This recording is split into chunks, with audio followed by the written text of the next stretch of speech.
Wednesday, Thursday, Friday, Saturday, Sunday, Monday, and not wait till it's Monday on the Tuesday show with Ted and CJ. Wednesday, Thursday, Friday, Saturday, Sunday, Monday, and not wait till it's Monday on the Tuesday show with Ted and CJ.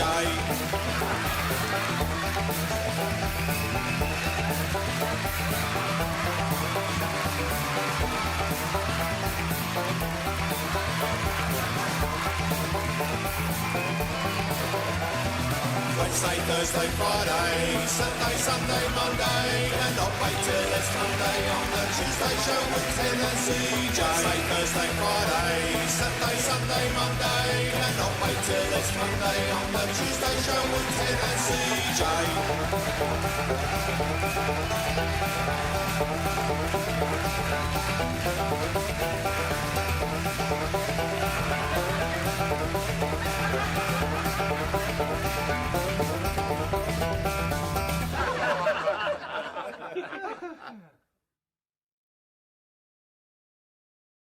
Yeah.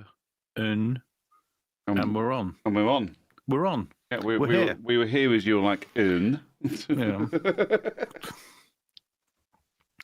Uno, dos, no. on those trays. On those trays. Yeah. On a dos. On those trays. No. Unos, dos, tres. There is too much butter on those trays. No. Unos, dos, tres. CK what? Yeah. He's from Barcelona. I can anyway, speak English. I can speak English. I learned it from a book. Hello, Major. How are you today? Yeah. So it's just like, hello, Major. How are you today, CJ? I'm doing well. How are you today? I'm good, thanks. Can you Very speak good. English? And did you learn it from a book? I did. I'm gonna have to change my muff if I'm not careful. Ready? Yeah. Easy with that talk. Yeah. Yeah. Anyway, yes. So, hello, chat. Welcome. yes, hello, chat. Get in the chat. Yeah. Let's not have lurkers. If you've got something to say, say it. No Lurpak butter in this stream. Okay. And if you're American, you probably don't get that. No. Don't. Yeah. Anyway, bye. Anyway, I've noticed we have a slight technical hitch, which I'm just going to draw your attention to, so you can take a quick look. Oh yeah, I gotcha. Yeah, you got it. I gotcha. Whilst we're dealing with that, well, that's dealt with. Thank you. So the next thing I was going to say was, what are we going to talk about? What are we going to talk about tonight? We just talk about how clearly incompetent I am. That's 3 weeks in a row now with with something that isn't right. That's caused a problem. Well, do you know what? Last week was it? What was last week? Was last week the third? Last No, it week wasn't, was was us two being right at the very start before the black screen because I forgot to change it to the black screen. Oh yeah, that was it. And then the week before that was Friday 13th, and there was just the week all sorts of before, stuff going on that day. I told you it's been a very long month, It really has. and this is why. Because I was thinking about that. I thought, well, we had all that going on, then we had the Friday the 13th, but that was a long time ago. Yeah. So anyway, let's see what we can terribly foul up tonight. I also just realised that my face is considerably larger than yours on the screen, so I'm going to Is it? I'm going to sit back a little bit, yeah. Okay. And hope that my microphone stays up. There we go. Yeah. Stay. Yeah. Okay. So anyway, what are we going to talk about this evening? Well, not the mistakes. What we could do is we could talk about sausages. Sausages? That's right, not hostages, sausages, or something of that sort. Tell the story, Ted, for those who are not in the know, like I was not in the know at the You were start not of in this the evening. know. Yeah. You're the only person that was not in the know. because you had some sort of media blackout, or maybe just a physical blackout. I don't know, for the last 5 days or whatever it's been. But It's a toss-up. Could be you either. know, we're of course referring to Sir Keir Starmer, the leader of the Socialist National, and the Labour Party. Yeah, the current at the Prime Labour Minister. Party conference. Yeah. Making his speech.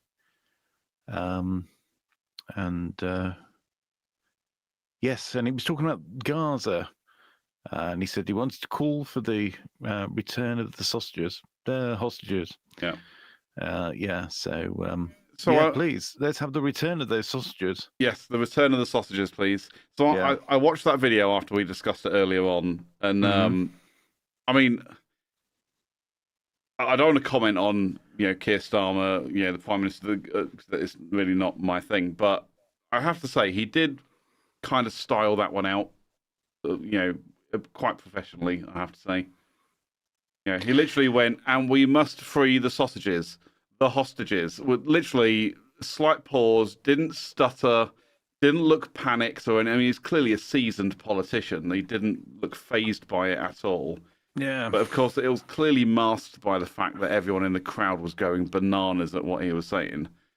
Which kind of makes it better because everybody's clapping and cheering because he wants the release of the sausages. Yeah, we must free the sausages. Woo! Yeah. They've already started cheering. Yeah. I wonder how many people weren't happy. Yeah, right. Well, they could be vegan sausages. Who knows? It could be. Yeah. But I do wonder how many people in that crowd were literally like, "Yeah, kill." Hang on, what? What did he say? Oh, hostages! Yeah, hostages. Just at that momentary. Wait, what? Yeah. Yeah. If that was in a comedy sketch show, it would have been Keir Starmer would have been like, "And we must free the sausages," and someone else would have been like, "Wait, what?" And he'd have been like, "What?" And they just carried on. Yeah.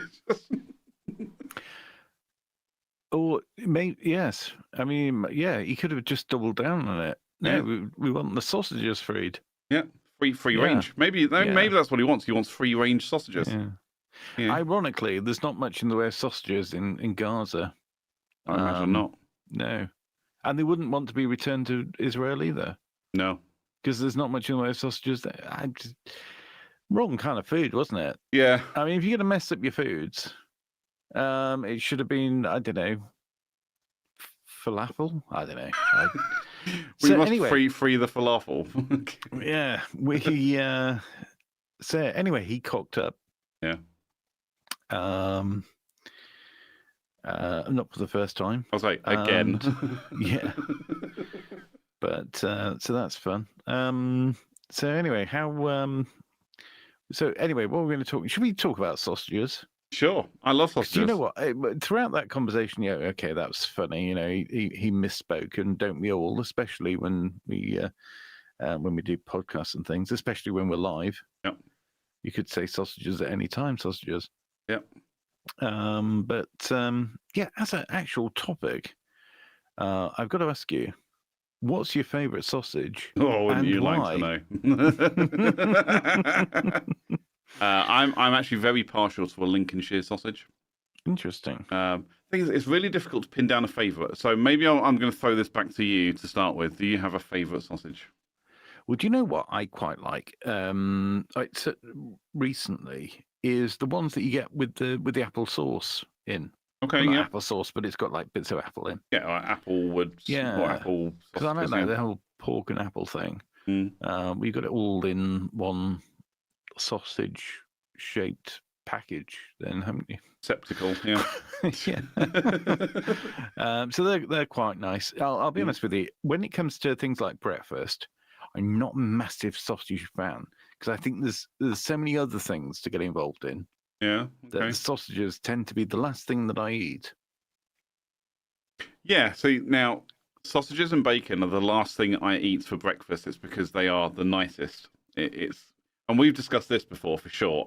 When I'm going around a plate, I don't mix things up generally. I start from the thing I like the least, and then work my way up to the thing I like the most.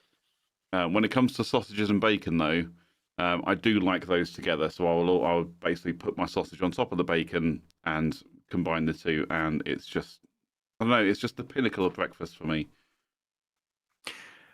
I don't like. Well, yeah, I see what you mean. But the thing is, one thing, and this is really good if you're trying to lose weight. Me giving advice on that, but So who are you talking to? is not to eat. What am I talking about? Don't leave the best till last, because if you leave the best till last, and you'll do this with burger and chips, because I've seen it many times. You have, yeah. You'll eat every chip. I mean, it turns out you're probably going to eat it all anyway, but you'll eat every chip and then eat the burger. Mm-hmm. Well, the best thing to do is eat the burger first, so you fully appreciate it, and then fill on as many chips as you want. And then, what you've got left over, if you don't eat all the chips, then that's fine. They were just the chips. That's the cheapest part of the whole meal anyway.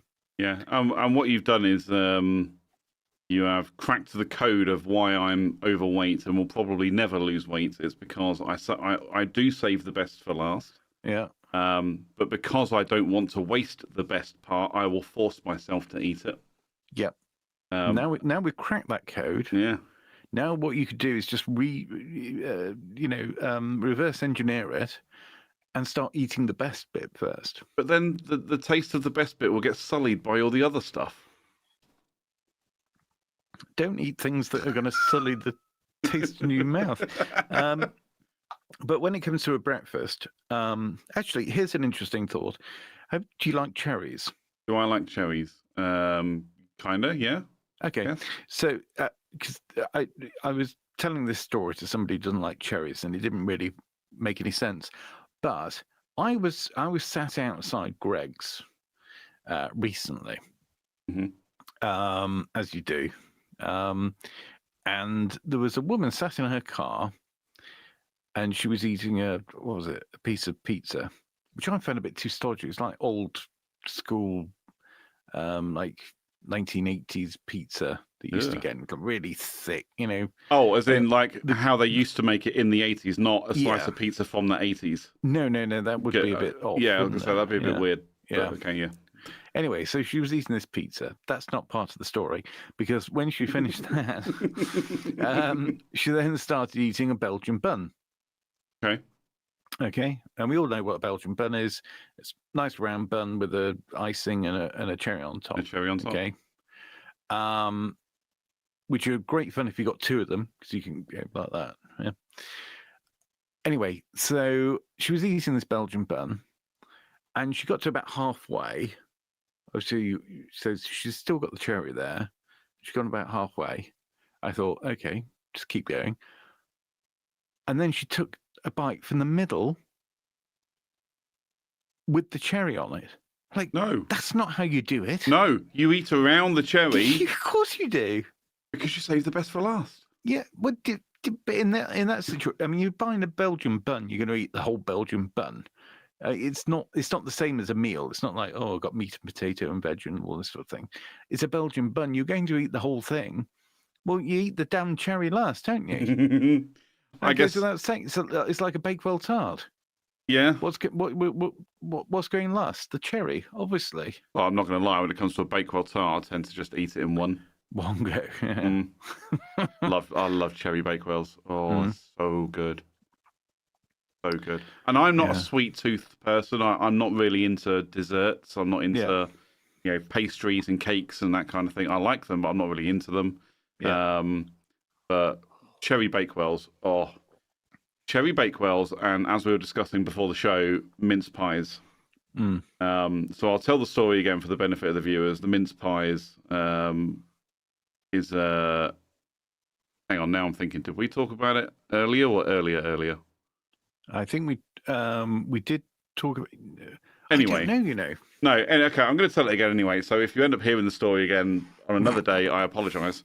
No, so I went to my local supermarket. Hearing this story in live in about a week's time, then you'll hear it live today and then live in about a week. So no, I don't think we did that. I think that was a pre-chat chat. That was earlier. Okay, so I was staying in a hotel overnight for work this week, and I needed to go buy some bottled water because I have to have bottled water when I'm in a hotel. And I was walking around the shop, and they had mince pies on sale. Now, for those that don't know, mince pies are generally a Christmas thing here in the UK. You can only buy them around Christmas. They're not available all year. And we're talking it's mid-September or mid to late September, and they're already on the shelf. And I picked up a box and had a look at the use by date, and it said use by the end of October. And I was like, well, I don't want these to go to waste. I'm going to buy them and take them back to the hotel. And they lasted about 10 minutes. But I'm the same with cherry Bakewells as well. Look, we're talking a 6-pack of mince pies, and they lasted about 10 minutes. Yeah, they were great. Cherry Bakewells. I tend to just eat them as fast as I just push them in. I love them. But that mentality about the Danish or the Belgian bun is how I think when it comes to savoury food. Yeah. Like I say, I'm a savoury food person, not a sweet person. So when I'm looking at savoury food, even if it's a full meal that's in front of me, vegetables, chips, let's say a cheeseburger, I'm going to eat the cheeseburger last because it is my favourite part, and that's the bit that I then want to savour afterwards. Yeah. It's the thing that's going to linger in my mouth after I've finished eating, even if I've got a drink, because I generally don't have desserts when I'm out eating. Yeah. So it's that flavour that's going to hang around the longest. And if I end up burping later on in the day, I'll then taste it again. So there's an image for you, everybody. You're welcome. Yeah. Oh, dear. But anyway. Well, I mean, the thing is, the second time you told that story, you missed out the little detail. You said you went out to get some water because you always have water if you're staying in a hotel. Why is that? Oh, it's because I don't want to fill the kettle or drink the water out of the tap from the bathroom where the toilet is. It doesn't taste right anyway, but I also think the toilet is right next to this sink. I don't want to be filling my cup from that. Yeah, I'm good. So I buy bottled water and take it to the hotel with me. So there you go. There's a little hygiene tip straight from the Tuesday show. Yeah. Anyway, the chat has been going bananas. It has. It's been kicking off big style. Yeah. So would you like to read out the first comment, Sausage? I mean, Ted? Mama Sausage, Mama Steiny said, you can't spread it equally. Like 2 bites burger, then 2 bites chips. Can't you spread it equally? Yeah, I could. I mean, it's a method, I suppose. Yeah. Or what the very very least you could do, like a quarter of your burger and leave that to one side, and then eat all the rest of it. Then, I mean, then if you give up on a few chips, that's fine. You've only got a little bit of burger just to get that taste, so you get your burger burps at the end. If that's what you want. Here's what I'm more likely to do, depending on the choice of sides that are available. So, let's say I'm allowed to swap out the chips or the fries for hash browns. And I'll also add in a portion of onion rings to go with that as well, because I love onion rings. What I'll actually do is take the top off of the burger, and I'll start layering hash browns and onion rings on top of the burger, and then put the lid back on. Yeah. Squash it down and go to town. Yeah. So, good plan. Yeah. It just makes it all better. Yeah. And like saying, if there's bacon in there, bacon. Didn't take long for bacon to crop up, did it? No, I love bacon. What are we, 20 minutes in? Bacon. Well, I saw bacon in a comment a second ago, so we'll get to it. But we'll get to it then. Yeah. Ruby's back. Hi, Ruby. In the comments. Go on. Oh, okay. So I thought we might take it in turns. Oh, okay. Yeah, we'll do that. Well, hi, Ruby. Okay. Welcome back. We've missed you. Some people eat all of one thing at a time, Mama. I am not that person, lol. I am that person. That's me. Like I say, you can put a burger, fries, salad. I probably won't eat the salad anyway, but other stuff, and I'll literally start from worst and work my way up to best. I'll eat all the fries, then I'll go onion rings, and then I'll go burger. Yeah, generally speaking, now I will, because I've eaten like you do. You have all the other bits first because you want the best till last. But now, if I've got a burger and fries, I'll eat the burger. I might have one or two, but generally speaking, I'll eat the burger, and then the fries. The cheapest, least interesting part of the meal afterwards. So, from a portion control and weight management standpoint, I totally understand why you'd do that. I was also brought up with you don't leave any food on your plate. Yeah, you eat everything. If you eat a Belgian bun, You leave the cherry till the very last Yes. because that's obvious. Yeah, that's just common sense. Yeah, So some people, the people who don't do that, just want to watch the world burn. they do. Yeah. So anyway, I was taken aback. I was sat there watching this woman trying to eat a Belgian bun, like some sort of idiot. Were you horrified? I was horrified. I felt like saying something. I Okay. really did. In fact, I nearly did. Are you mad, woman? It sounds like I'm joking, but seriously, I was very, very close to saying that's not how you eat a Belgian bun. Wow. You should Mama have done. just let me know when it happens next time so I can come and record it. Yeah. Mama Steiny has come back and said maybe she knew she wasn't going to finish it, so she made her last bite the one with the cherry. Now, if you'd seen this, it was very clear that she eats all of her food. Oh, wow. Okay. And she did. And she did. Is she like me? Do people just like take one look at me and just go, he's someone who eats everything? Oh, yeah. Yeah. Okay. And Yeah. this person was like that. Okay, fair enough. Yeah. Yeah, well, we're back to just wants to watch the world burn then. Ruby's come back in with yes, mama. Yeah, so yeah, I think maybe that's what it was, but clearly wasn't. Bex has been in the chat. I also love a cherry Bakewell. They're just They are good, aren't they? Yeah. Any people that aren't in the UK in the chat, do you know what a cherry Bakewell is? Just pop something in the comments just to let us know, because I don't actually know if they do exist outside of the UK. Invented not far from where I live, in a place called Bakewell. Mm. So it's actually about 20 minutes from my house, which is great. And a pretty non-authentic way of having a Bakewell as well, because a Bakewell tart doesn't have icing on top, or a cherry for that matter. No, there's no icing on It's just- cherries. no. There's like a brown sort of slightly latticey looking top. Yeah, I was gonna say it's like a lattice top, and it's basically almost like a caramel in the middle. Not caramel as we know caramel, but just like caramelized sugar. Yeah. In the middle. That's basically it. With some jam in there. Yeah. Almonds. Oh yes, some almond. Yeah. Yes. So, yeah, and not too far from. So get yourself up to Bakewell and pick up a tart. Yeah. Mama Steiny says, I get the bacon sausage last, but burger goes with fries. They must be combined. No, I'll argue with you on this till the day one of us dies, and I already know which one it's going to be first. Probably me. From a half based stack, on your consumption of based on my consumption of burger and fries and bacon and sausage. No.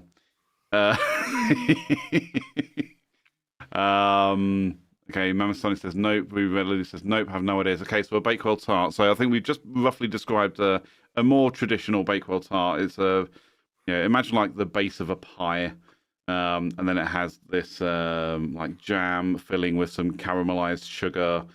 Some almond, either whole almonds or almond paste type thing, and then a bit of a pastry lattice top. That's a Bakewell tart. The cherry Bakewell is slightly different to that. Again, it's a pie type crust with, I guess it's like a cherry jam filling, and then icing sugar, and then a glacé cherry on top. Yeah. I like those more than I do the traditional cherry Bakewells. Or Bakewell It's basically tarts. the same thing, but just with a bit of icing With and icing cherry sugar on top. it, yeah. No. Excellent. No need to argue. We all know I'm right. Okay. Well, I'll tell you what, I am right about the eating things in a certain order, but we got onto this because we were talking about breakfast. Yeah. And I was just saying something along the lines of, I've forgotten. What was it? Sausages. Sausages. What was your favourite Sorry, sausage? sausages. No, sausages. It was sausages. Yeah.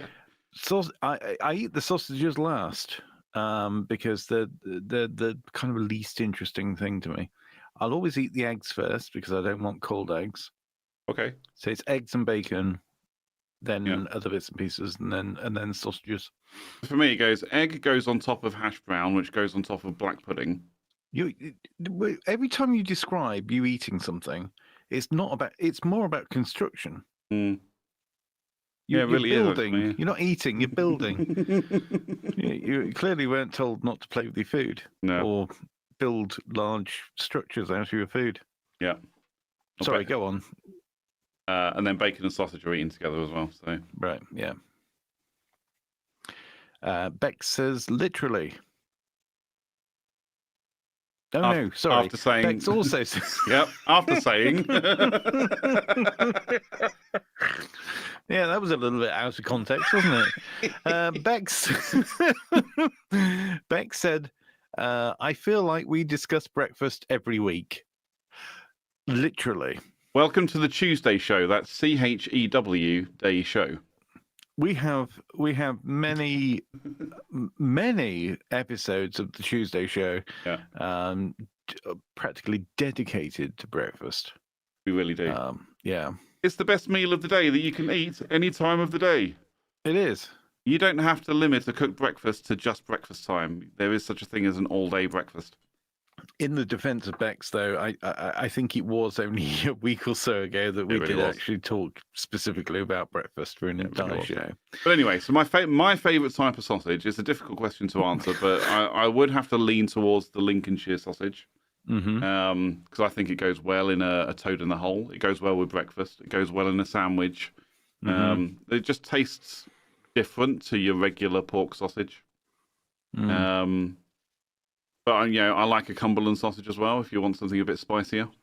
But I'm also into the pork and apple sausages. When you go to an actual butcher shop, and buy some special sausages from there. Special sausages.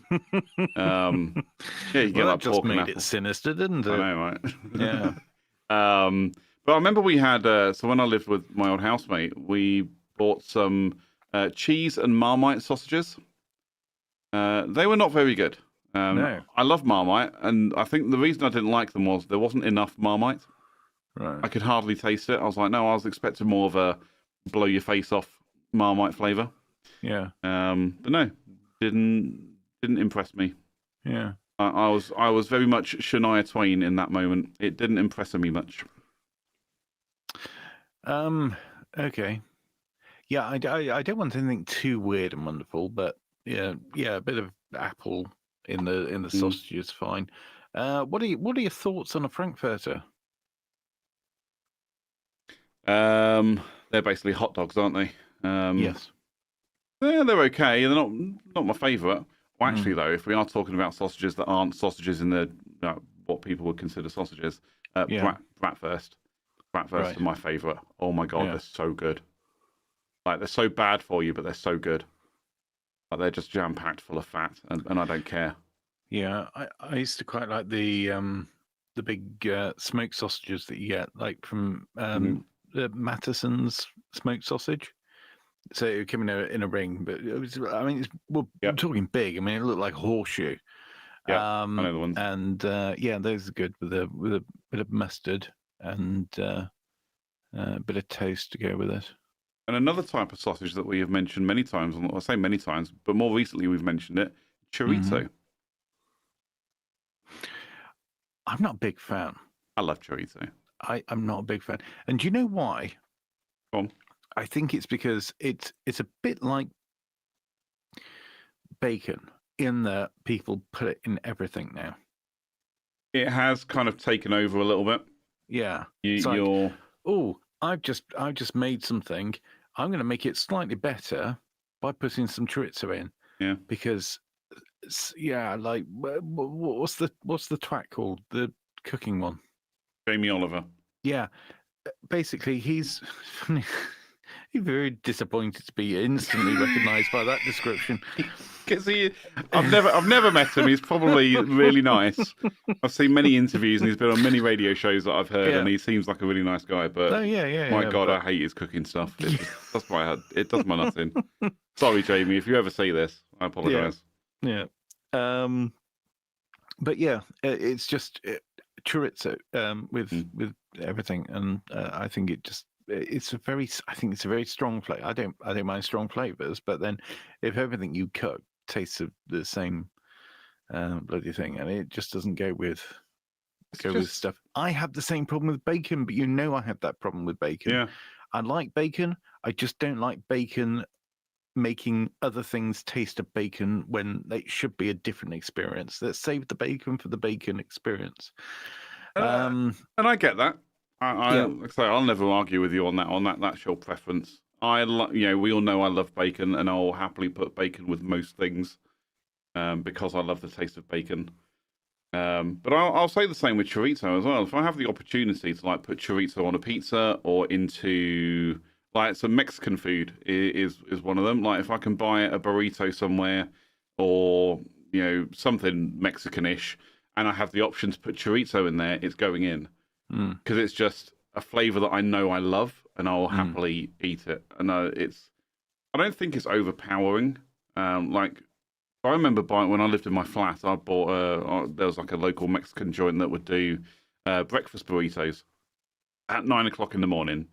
So I was very happy with that. So I'd happily get up on a Saturday and order myself a breakfast burrito, and it would have your sausage, your bacon, egg, cheese, hash browns, everything would be in there. And then they'd be like, "Would you like to add chorizo?" Or it was like an optional extra. I'm like, yes. And it just added something else to it, and I liked it. So hang on a minute. A breakfast burrito is just basically breakfast in a wrap. Yeah, a breakfast wrap. Yeah. Because I kind of assumed that it would have some sort of Mexican element to it. Yeah, chorizo. Well, that's... well, there you go. I don't know. I feel like the breakfast burrito is probably... It's not something you really find over here. In the UK, I know it can be prevalent in the US. So maybe our American audience can chip in on that one and tell us what's up with the breakfast burrito and what it actually should be. Again, my experience of a breakfast burrito over here is literally, as you just said, Ted, a breakfast wrap. What we would call a wrap, but I guess if you make it in Mexico, it becomes a burrito. Yeah, I do like burritos though. Bex has been back in the chat and said, "I thought you were bringing breakfast to the show this week." I vaguely remember something like that. Did we say we were bringing in something? Maybe. All I remember is that after we spoke about breakfast in last week's show, I then went and ordered breakfast on the Saturday and took a photo of it and sent it to you. Yeah. Was that last week or the week before? I don't remember. Yeah, it's been a long month. There have been quite a few times when you've sent me a picture of breakfast. Mind you, I've sent you a picture of breakfast. I was saying, you do the same to me as well. So yeah, I think I've posted breakfast tweets as well before now. Yeah. Oh, yeah, I wonder what it was we were going to bring in, because we wouldn't bring in a whole breakfast. No, I think maybe we were thinking of like a sandwich or something, or a wrap. Yeah, there was some. I vaguely remember this. There was this. Oh, we'll come in with an example of a food. What was it? I don't know. Well, we failed our homework, so we did. But we always do. So our homework assignment, we completely failed. We didn't bring breakfast in this week. Well, yeah. I mean, it was about 2 months ago. We said, "Oh, let's go in wearing a suit and tie." Yeah, but then again, you've messaged me and you've gone, "Are we doing suit and tie?" And I'm like, I just cannot be bothered. I don't want to have to push. Weather. That's it. We had the hot weather, yeah. We had some really hot weather. But then you asked, was it last? I'm sure it was last week. You then said, You said, should we do suits and ties? I was like, do you want us to do suit and tie? Because I'll do it if you want to do it. But I think we just bailed on it in the end. And just didn't, we didn't agree on it. That's what happened. We didn't actually come to an agreement, so then we just didn't do it. Sounds about right. Yeah, it sounds like us. Sometimes that's how it works. Sometimes with a topic for the show. Yeah. We'll say, "Oh, have you thought of a topic for the show?" No, we'll think about it and get back to each other. We don't get back to each other. No, it then gets to like 11:15 on a Friday night, and we're like, "So what are we talking about?" I don't know. Let's just wing it with a conversation about hostages or sausages. That was it. So we'll just talk about breakfast and call it good. Mama Steinley's back. Bacon, sausage, eggs, potatoes, cheese, pico de gallo, jalapenos. Jalapenos. If you're foggy, what does that mean? I don't know. French? Like French. Yeah. That's how we make them for camping trips. Camping trips. Didn't we have that conversation as well before the show about camping? People taking George Foreman grills, camping with them. Yeah. I don't know. Was that? I don't know. I don't know. Anyway, George Foreman grills. Yeah. Let's move on. So your breakfast burritos: bacon, sausage, eggs, potatoes, cheese, pico de gallo. What's pico de gallo? I don't know what that is. Jalapenos if you're froggy. I'm assuming brave, maybe. I don't know. Not that French people are brave, but what's the meaning of froggy? Yeah, and what does froggy mean in this context? Yeah, but there you go. Yeah, it's literally just like. Yeah. But from the looks of it, it's breakfast in a wrap. Okay, that's the type of salsa. Oh yeah, okay, right, yeah. So to make it a burrito, you basically put like salsa in there, Mexican sauce. Yeah. Yeah. What kind of eggs would you put in there? I'm guessing scrambled. No. What? Mamastani, you haven't helped us by saying like spunky. Spunky what? I just want to point that out. You haven't helped us out at all. Are we just naming things we wouldn't want in a wrap now? Yeah. Tomatoes, mushrooms. Tomatoes, spunky sausage. Yeah, spunky, whatever that is. So, well, that's taken another turn. Yeah. Yeah. Oh. Here we go. I answer the damn questions you take forever to answer. Wow, foggy is spunky. Again, it hasn't helped. That doesn't help. I'm sorry. Apologies for our lack of understanding, but that hasn't helped us. What's spunky? Because I feel like they have two different meanings in the United States than they do in the UK. Yeah. You know, spunky is not something we can really describe on YouTube. No. No, I think we need a little bit more information. Perhaps we'll find some sort of explanation where there's some sort of common ground when it comes to our use of English. Froggy, because we immediately think French. French people, yeah. Feeling froggy means like you'll jump in. So like so being brave then. So yeah, you're going to jump in. You're just going to Right, so you'll put in jalapenos if you're feeling brave into your breakfast burrito. Yeah. All right. I think I'm there. Yeah. Yeah. So if you're willing to take on a jalapeno, then then put them in the burrito. I think that's meant to say right. Okay. Yeah. Right. We're there. We're caught up. Thanks everybody. Okay. Thank you. So if you're feeling a bit froggy or a bit spunky at breakfast, then spunky also means brave in the United States. Right. Right, I'm there. Okay, we're on it. Education complete. Yes. Oh my God, that's hard work. Beck says, "Wow, Ted, sick green face." Yeah, with a green face. What did I? Why? What did I say? Don't know. I don't know. Spunky breakfast. Back to breakfast talk. Yeah, so back to breakfast talk. Yeah. Yeah, so sausages I find are sort of take a bit of a back seat. Okay. But I tell you what I was thinking about the other day. This is something that I like, which is a very much a sausage focused meal. Mm-hmm. Meal is a sausage and mushroom sandwich. Ugh. I know you don't like mushrooms, do you? No. But a sausage and mushroom sandwich with pepper. Perfect. And I've not had one of those for ages. I'll have I did go through a bit of a phase of having those from, like the food truck, food van things, And it started out well because I have a sausage and mushroom sandwich, which isn't the easiest thing to say in a hurry. And then I thought, oh, now I'll have a bit of black pudding in it. And then something else. And then before you know it, you've got a massive sandwich. It costs you 15 quid. Yep.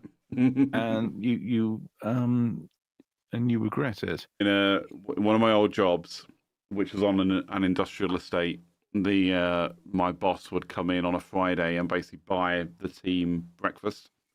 But it would require someone getting into their car and driving to the food truck to go and get it. Yeah. But my God, it was good.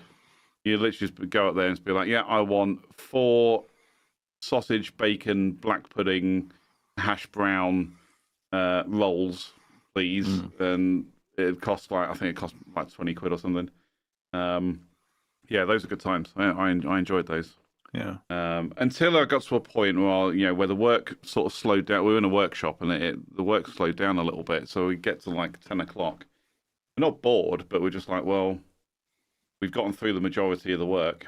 Who wants breakfast? And literally every day we started taking it in turns, going to the food truck to buy breakfast for each other. And it got out of hand. I'm kind of glad I left that job. It was getting out of hand. To the point that at lunch times, where I'd normally then like drive to the shop to go and buy lunch and then come back, I didn't do that. I actually just went out for a walk instead, and just went for a walk for an hour. Didn't buy anything because I was just full from breakfast. It was too much, and that's a rare thing for me to say. That was too much breakfast. Yeah. Very rare for me to say. I love the idea that breakfast just got out of hand. Yeah. It just got too much. No, one thing about the fact that we do talk about breakfast quite a lot, and apparently it's been picked up. People are noticing. But one thing about it is, we're having that conversation at the wrong time. Because it's nowhere near breakfast. And then we have a very late night, feeling very hungry, and just wishing it was morning. I was going to say, by the time we finish, I'm usually hungry by the time we finish this show. But then we tend to stay up for a little while, and we chat some more, before kind of heading off to bed. And by the time we do that, it's 3, 4 o'clock in the morning sometimes. Yeah. And I'll go lay in bed and I'll just be like, if I fall asleep now, I'm not going to wake up until midday, at which point it's too late to go and buy breakfast. So I then tend to stay awake for a little while until about 7 a.m. And then I'll either order breakfast in or I'll walk to the shop and buy something breakfast-ish. Yeah. Come home, cook it up, and then go and take a nap. So I'm okay with it. I've come to terms with it, and I'm okay with it now. Yeah. Perhaps one day we'll do a show where we actually sit down and have breakfast. One day. Yeah. We'll call it an idea. We'll call it the Tuesday show on Saturday morning. And we'll do it at 8 a.m. and we'll arrange our setup so we're actually in a kitchen where we can actually make and eat breakfast. Yeah. Not a bad idea, actually. Yeah. The Tuesday show live breakfast show. Yeah, the breakfast show on Saturday. Well, this is what I'm saying. We need a rebrand. We need to rebrand it now to the Tuesday show, CHEW, Tuesday show, as in like chewing, and just call it a food show. Yeah. It's probably a bad idea, but like I say, it is a bad idea. I had a flash of inspiration at like 11 o'clock this morning when I was thinking about the show for tonight. Yeah. And went, the Tuesday show, we'll just talk about food. That's all we tend to do anyway. I'm just leaning into it. That's all I'm doing. I'm not resisting. Anyway, let's talk about something else. Yeah. Mama Steiner's been back in. When we're talking about doing a breakfast live stream in a suit. Yes. Breakfast in a suit. Breakfast in a suit. Good idea. Yeah. I mean, I'm sure that used to happen back in the 1800s, 1700s. People would get dressed up in a tuxedo for breakfast. Sure they did. No, I didn't think they would. No. We didn't always wear t-shirt and jeans.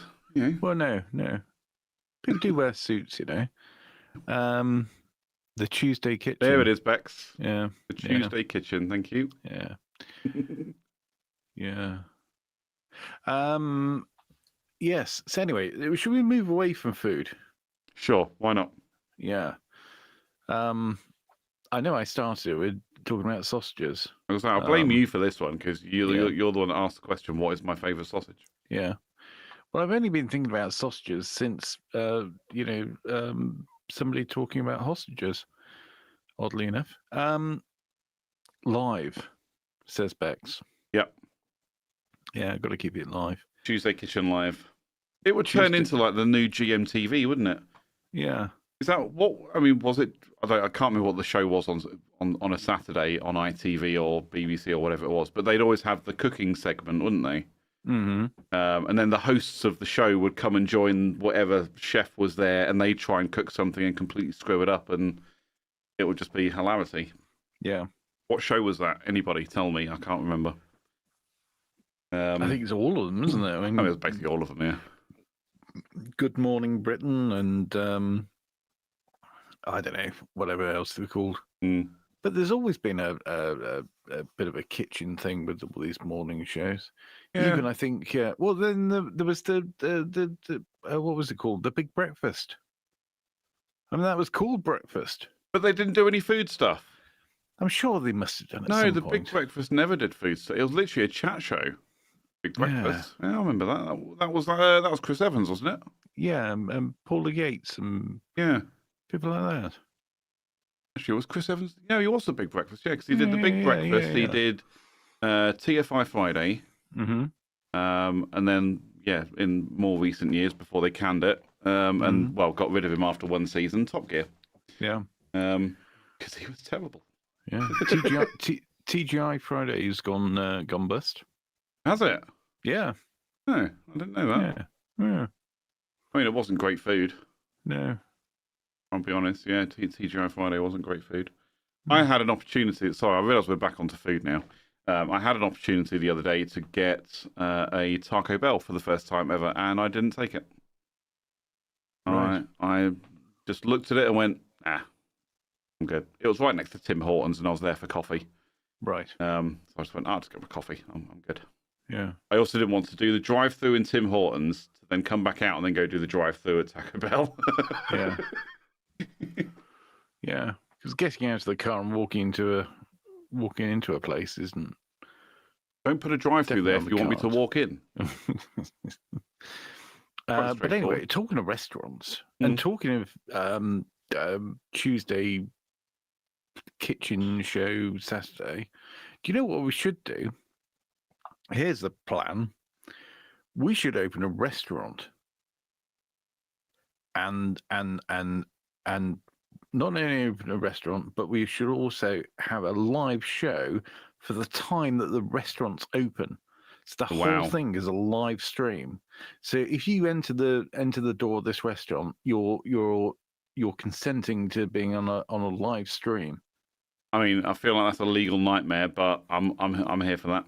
Yeah. Just literally put a big disclaimer on the door and says, by entering this restaurant, you consent to having your face and personal information plastered on the internet. Yep. Well, not personal information. No, but your face and your meal choices are then plastered on the internet. Yeah. Which is not out of, I mean, it's not out of the ordinary. People are on the television and videos all the time. Well, I was just about to say, actually, in a public place, I think there is a law about your relinquished right to privacy in a public place anyway. It's like, you've got no right to privacy in public. No. But yeah, in a restaurant, I think we'd have to let people know. And of course, they would know because they'd be watching the show beforehand. Yeah, absolutely. And know what they're getting into a restaurant. Yeah. But yeah, I mean that's got possibilities all over the place. I think that's got some mileage. You could have some front of house stuff. You can have some something going on in the kitchen. You can have us talking bollocks about sausages. You could turn it into like Big Brother in a kitchen. Yeah. And we could, you could then chop it up into shorter episodes for during the day while the restaurant's closed. Mm-hmm. And we'd get that Geordie narrator on there as well, and he'd be like, 8:34 p.m. Yeah, the front of the house is absolutely rammed. That's my terrible Geordie accent, by the way. Yeah, that was pretty bad. Yeah. I'm not a Geordie. What the hell do I know? No, that's absolutely fine. We'll definitely outsource that bit. Yes, actually outsource that to an actual Geordie. Yeah. I mean, it doesn't have to be a Geordie, but... Yeah. But it would be a good cookery show, wouldn't it? Because I think it would, we got the food going on, then we got a bit of customer stuff, and then a bit of chit-chat. Yeah. You basically just, set up the cameras in, like say, in the front of the house, over the restaurant, in the kitchens. Yeah. All of that. Yeah, I think that'd be good. Yeah. Peter Beardsley should do it. Is that the Geordie narrator, Bex? Peter Beardsley? Big Brother. We don't have to wait for a response. We can keep talking all the way. So, but no, I mean, I genuinely think that's a good idea. I mean, it wouldn't have to be just during the evening, because of course, if we're talking about I mean, we're spending all our time talking about breakfast, and then you say, well, I mean, we can put out episodes whilst the place is closed during the day. Well, obviously, it's going to be a daytime thing anyway, because we'll serve breakfast. See, in my head now, thinking about that, I'm like, this will be a restaurant that will be open from like 7 p.m. all the way through to like 10 a.m. And we'll just I see. close during the day.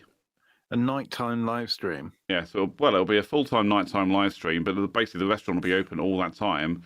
And then we just do what McDonald's does and just like stop serving normal evening type food at like 5 a.m. and start serving breakfast then. So what time do we actually shut? 10 a.m. 10 a.m. Yeah. Okay, yeah. Close at 10. That gives us a solid 9 hours to get some sleep. And yeah. Yeah. I mean, we could do that. Or maybe it's open for that period of time, and we could actually do the live stream for a slightly shorter period. Yeah, maybe. Maybe from, I don't know. Yeah, I don't know. What time would it open? 7 p.m. That's quite early. You don't want to. You don't want it to open too late, or else nobody will turn up. Especially during the week, nobody would turn up. Yeah. Whereas if you say 7 p.m., well, that's usually enough time for people to get home from work, shower, change, and go out. Yeah. If they want to go out for a meal.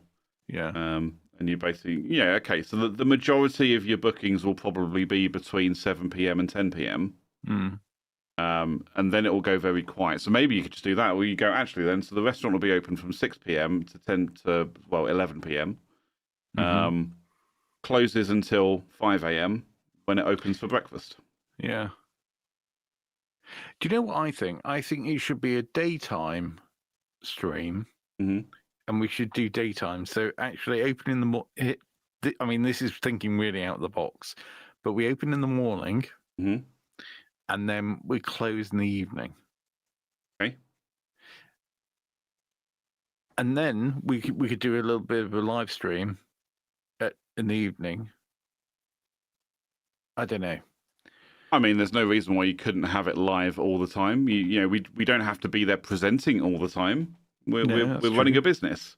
Yeah. But then you can, because you'll have, like you say, you'll have cameras everywhere. There'll always be something happening, and you'll have cameras over like the counter where people order, or you can have them. You can put microphones on the waiters. Yeah. So you can hear what people are ordering, and it means we'd have to be sitting there producing it in the background to fade up the correct microphones at the correct times, or else you're going to hear people complaining about how terrible the service is. But I think there's some mileage in that. But we can turn it into, literally a daytime. It'll be like Greg's. It opens at 7 a.m., closes at 5 p.m. Call it good. I just thought what we could do is we could have a restaurant cat, and the cat has a little camera, and then that gets fed into it as well. I feel like in the interest of hygiene, we should probably turn that into a robot. Well, you say that, but there are cat cafes. There are cat cafes. Why couldn't there be a cat breakfast restaurant? I don't know. / live stream. It's possible. Yeah, we could have a lot of things going on there, couldn't we? Yeah. Anyway, Bex is right. Okay, Bex has been back in the thing and says that he's a character from another podcast. This is not actually Peter Beardsley, but this is an impression of Peter Beardsley that's done in the Atletico Mince podcast. Okay. Yeah. I haven't listened to that for a long time. Yeah. Okay. Yeah, it's still going. So who is Peter Beardsley when he's not being impersonated on another show? I don't know, some football dude. Right, okay. I'm not into football. I'm going to quickly Google him. Just okay. Beardsley. He's an old fellow by the looks of it. Peter Andrew Beardsley, MBE, born 18th of January 1961, is an English football coach and former footballer who played as a forward or midfielder. Okay. also a character in the Atletico Mince podcast, which is great. You should listen to it. Where he's slightly henpecked by his wife and likes a chicken wrap. Okay. So yeah. Now, if anyone from Atletico Mince is watching this, please plug our podcast as well. Now, thanks. That'd be great.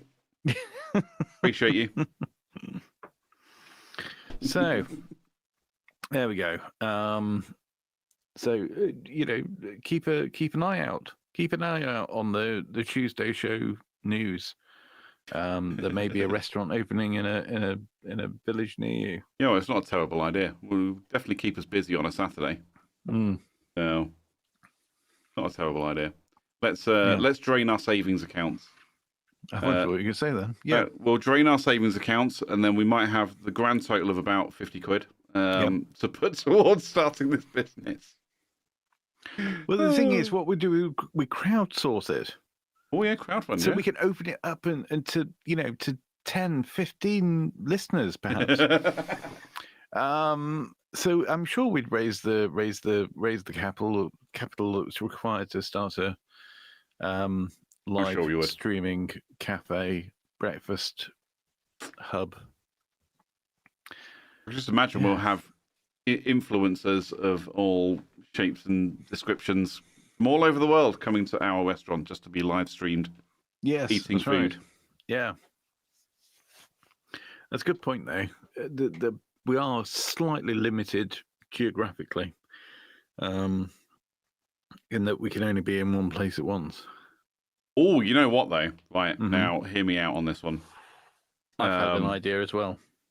Well, I was just about to say we need to, as part of this, we should purchase a food truck and a marquee, and we take it out on the road.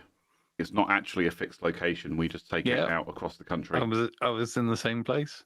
Yep. I mean, actually, I was thinking it could be a pop-up, but of course, what the best way of doing a pop-up, if you're doing food, have a truck. Yep, you have a truck on the road. Yep. And actually, to be fair, that'll be a really good idea. That would be a lot easier from the live stream management side of it as well, because you literally have a camera over the in the kitchen, a camera looking out to the crowd, and we just have a big sign that just says you are being live streamed. And people just come and just be like that, way in front of the cameras, way, because people are stupid. It's a food truck, it's a podcast, but it's also a documentary series following us doing that. Yep.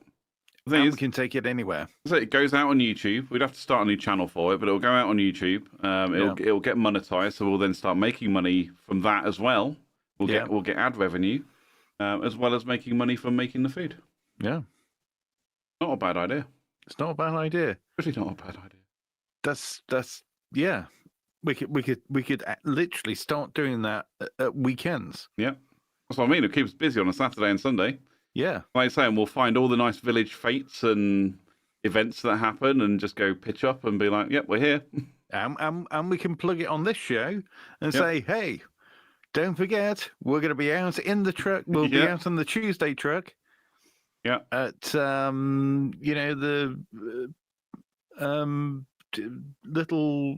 little Pissington's village fete. Check us out and buy a burger bap. Yeah, well, a burger bap, a burger, just a burger sausage. Yeah, sausage and mushroom sandwich. Yeah. Well, we sell hostage and mushroom sandwiches.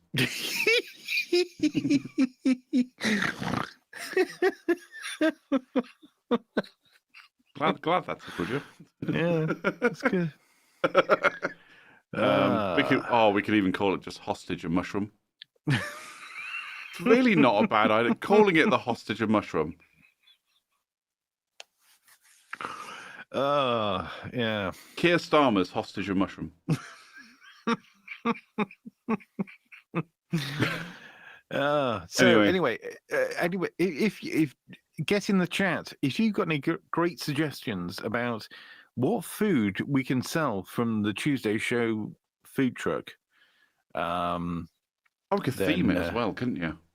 Yeah, Depending where we are, we could change the theme. we could. Again, we could sort of. Oh no, we'd have to have a no, because we'd have to buy stock and things. But Oh yeah, yeah, but we could have different themes. it's And it could be generally something that around we the talk same about the day thing. before. But Yeah, but like if we end up in Lincolnshire, well, our sausages are just going to be Lincolnshire sausages that day. yeah. Or Bit something samey for the people in Lincolnshire. I'll say something a bit more creative than that. Yeah. But you know what I mean? It's that you do something that's a bit different depending on where you're going. Like, yeah, that's really not a bad idea. But I also like the idea that we're going to different places, because then that means that what we can then do is we can take an interest in local things. So, for example, instead of us talking about Bakewell tarts, actually what we do is we take the food truck out to Bakewell.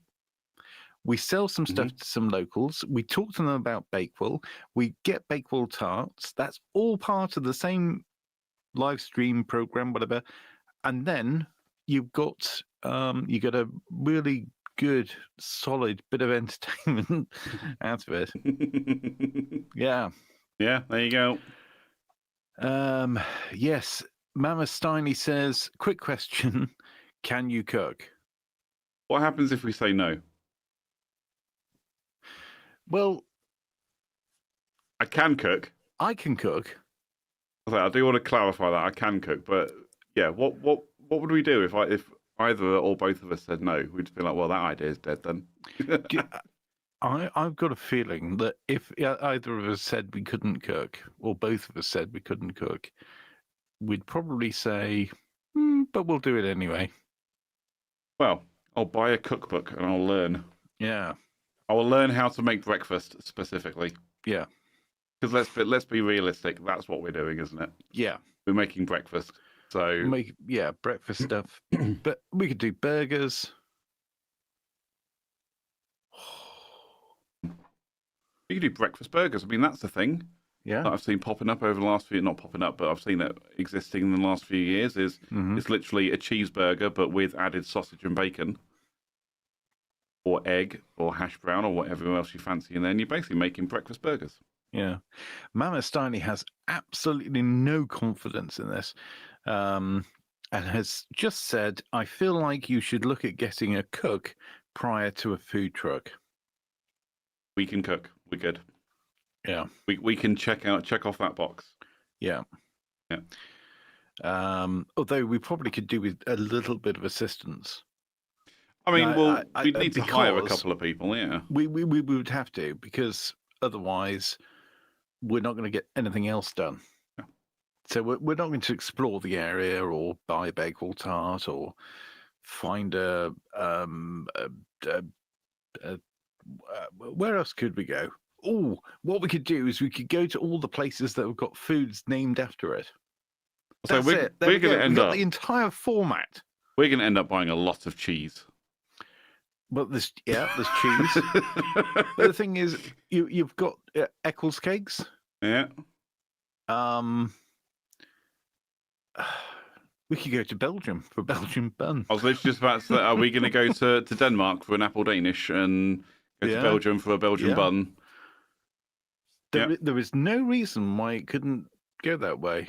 Nope, apart from all sorts of permits and other issues that we would encounter. Yeah.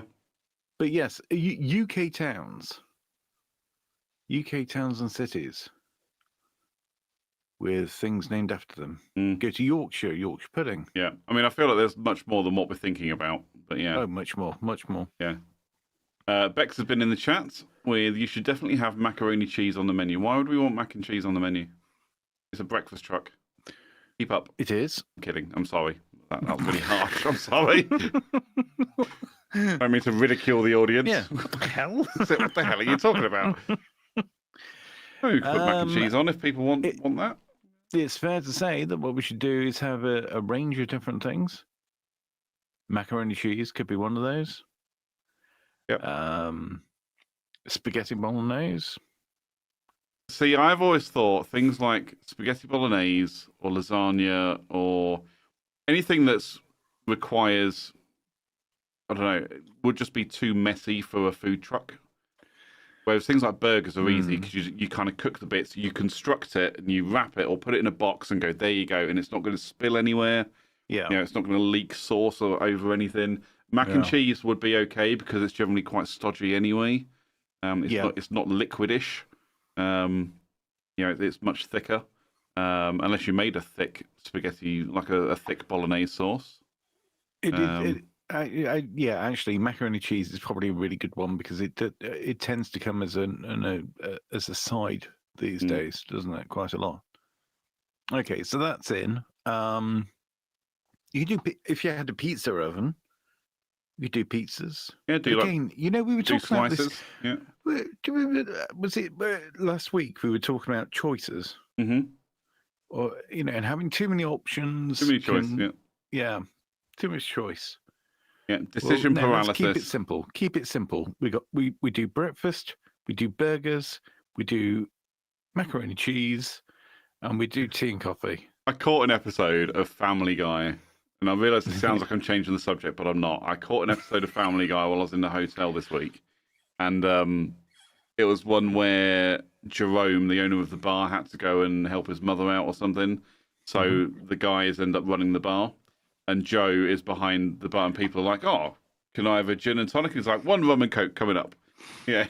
Like, can I have a whiskey and something else? Oh, 1 rum and coke coming up. It's like that's literally what we do. People will be like, "Oh, can I have, a sausage and bacon bap, full English breakfast coming right up?" Yeah. It just I feel like that's what we'd end up doing. Oh, could I have some mac and cheese, full English breakfast coming up? Yeah. I want a pepperoni pizza. Sure, we could do that. There's a slice. Yeah. Yeah, I Good think. plan. Good plan. We just sell one thing. Yeah. 1 truck, 1 food. 1 food, 1 truck. Yeah. 1 dream, 1 goal. 1 pride, 1 soul. 1 golden glance of what could be. It's a kind of magic. Queen song. Right. Okay. Sorry. My mind went somewhere then. Anyway. It's a kind of magic. Yeah, but no, you know what? But I think a breakfast truck would be a great idea. Yeah. Because you can do, people will eat breakfast stuff all day. All day long. Yeah. All day. Yeah. Yeah. Oh, do you do burgers? No. We do sausage patties in a bun. Does that count? We can add cheese if you fancy cheese with that as well. Yeah. Proper cheese, though, not American stuff. Don't need that. Only proper cheese is sold here.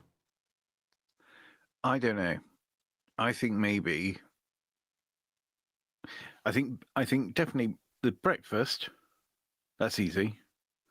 Burgers. That's quite an easy one to do, really. Because if you've got rolls for breakfast, you've got rolls for burgers. Yeah, it's an easy add-on. Yeah. And then hot dogs. But again, we're turning into you've got a lot of choice. I know, but they're similar choices, aren't they? They're similar kind of options. Actually, no, it's fine. We can do hot dogs, but they're not hot dogs. They're sausages. Yeah. Oh, can I have a hot dog? Sure. It's literally a Cumberland sausage in a bun. Yeah. There you go. I have to say though, frankfurters are easy because you just keep them warming. Well, they live in the brine, don't they? Yeah, yeah.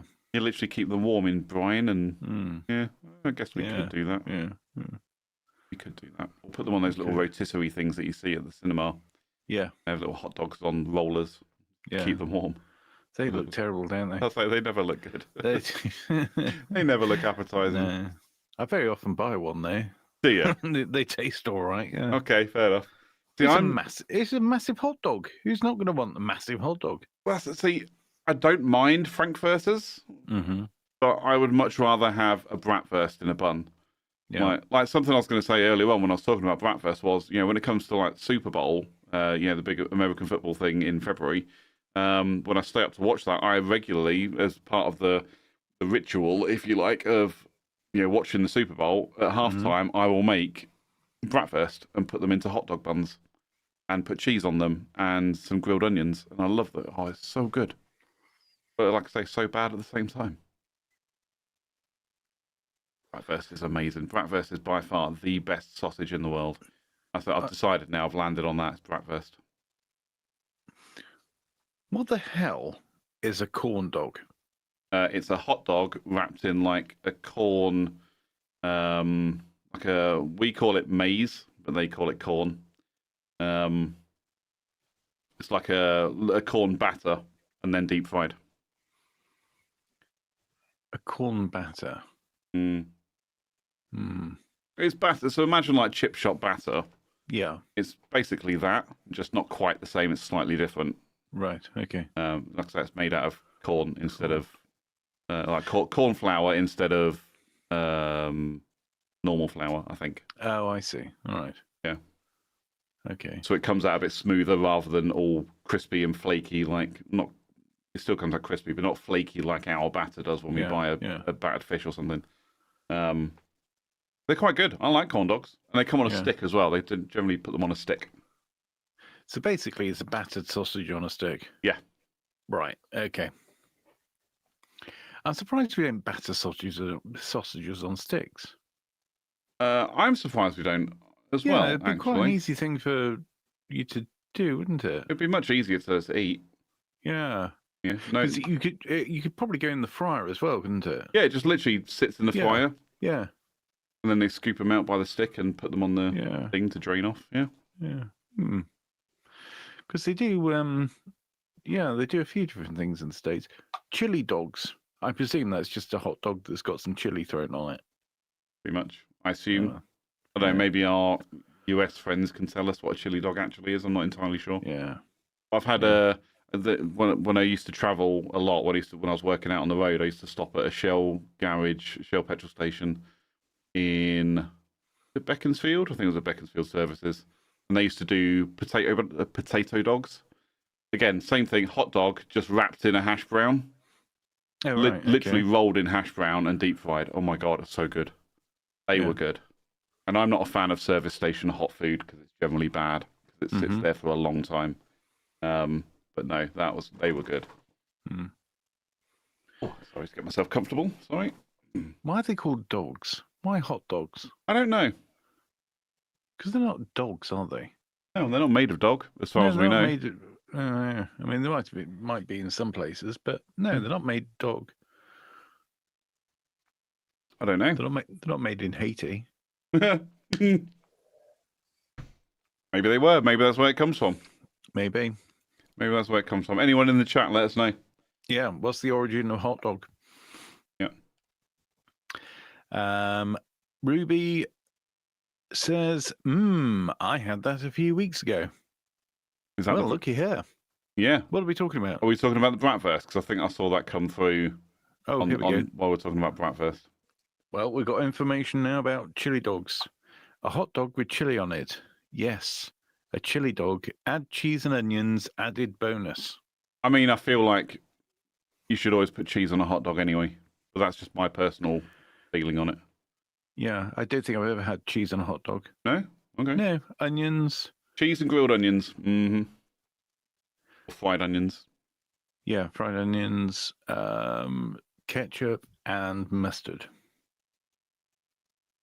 Well, see now here's some controversy. Yeah. I'm not a huge mustard person. I'm not a huge sauce person. Mm-hmm. So I tend to just go. I was about to say I tend to go in dry, but that's wrong. You raw dog it then. I absolutely raw dog my hot dogs. I tend not to put sauce on my hot dog, or burgers or anything like that. It's just not. It's not for me. Yeah. Oh. The term hot dog for the popular food item originated from German immigrants who brought their Frankfurter sausages to America. These sausages reminded people of Dachshund hot dogs and were sometimes called Dachshund sausages. The name hot dog was popularized by sports cartoonist T.A. Tad Dorgan, who caricatured German figures as Dachshunds who couldn't spell the word correctly. His cartoon denigrated the cheap wieners sold at Coney Island, suggesting they contained dog meat. The belief that dog meat could be found in sausages also contributed to the name. Mm-hmm. There you go. Mm. Yeah, and Bex has just come in and say, isn't it because they look like sausage dogs? Sure. I mean, Yeah. I think about that and think that's a bit of a tenuous link, but I can see how they got there. Mm-hmm. Yeah, there you go. Hot dogs. Yeah. Yeah. Hot dogs. Hot dogs. Yeah. It's weird that we like dogs as pets, but at the same time, more than happy to eat something that's called a hot dog. It's because we know there's no dog meat in there. Yeah. Unless you go to India, and there might be. Yeah. That's more goat, I think, though. Hot goat. Yeah. Hot goat. Yeah, have yourself a hot goat sausage. Yeah. Or hot pussy. Yeah. Anyway. Mm. What were we going to talk about? So yeah, chili dogs, corn dogs. They're all good. Yeah. They're all good. Yeah, bratwurst is definitely top of my list. Favorite sausage. I quite like the curly ones. You know, the what do you call it? Where are they from? Cumberland rings. Yeah. Mhm. Yeah. I like them too. Cumberland sausage. Yeah, I like them too. Yeah.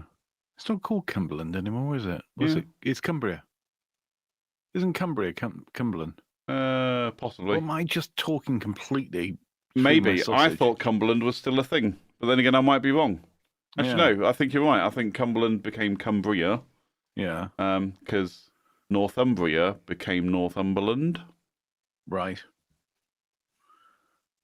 In some But they kept weird, the sausage. yeah, in some weird twisted thing for English. Yeah. Yeah. Yeah. Yeah, but they turn it into a little twirl, a bit like a Danish pastry, but sausage. I mean, come on, best of both worlds. You get yourself your Danish shaped sausage. Mm. You go, oh, Danish. No, even better, it's a sausage. Awesome. Yeah. They did it just for me. No, I quite like Cumberland sausages. They're quite nice. Like I say, I just like sausages in general. Like I say, you get your pork sausage, your Lincolnshires, your Cumberlands. I think that's pretty much it when it comes from mainstream sausages. But then you'll get like your butcher's choice or your super your high end things, which will be like your pork and apples or your cheese and marmites or there'll be some. I mean, actually, I've had some like chili sausages before, and they are really good. But like if you go to Morrison's, I don't know if they still do them, but they did them when I worked there. As well as the Lincolnshires, the Cumberlands, the straight pork, they also did hot and spicy sausages as well. Oh, yeah. And I think Tesco's used to as well. If you find yourself with a hot counter in Tesco, you might find hot and spicy sausages, which are actually really quite nice. Again, they've just got like bits of chili in them, like chopped up chili as part of the mix, and yeah, nice. They're really nice. Yeah. Or you're getting like New Yorker. I don't know. A New Yorker sausage, I think, has just got some kind of like cheese and tomato thing in the middle. Yeah. They're not very good. I'll be honest. You can get, not that you would, but you can get vegetarian sausages. Yeah, you can. We have the, what do you call them? Oh, I know. Linda McCartney sausages. McCartney's, yeah. Yeah. God, there was a lot of meat on that woman, wasn't there? Yeah. Still eating those. I was just thinking back to the food truck, and I can see Bex has put something in the chat which wasn't related, but literally as I was thinking about the food truck, the message popped in. I was like, can you just mention about vegetarian or vegan options? Yeah. I could just imagine, us running our food truck. Oh, what's the vegetarian option? Nothing. You go hungry. Goodbye. Yeah. Tomato. Yeah. You can have a hash brown. Yeah. But we can't call it vegan because it's cooked in the same oil as the sausages. Yeah. So it's vegetarian, but it's not vegan. Yeah.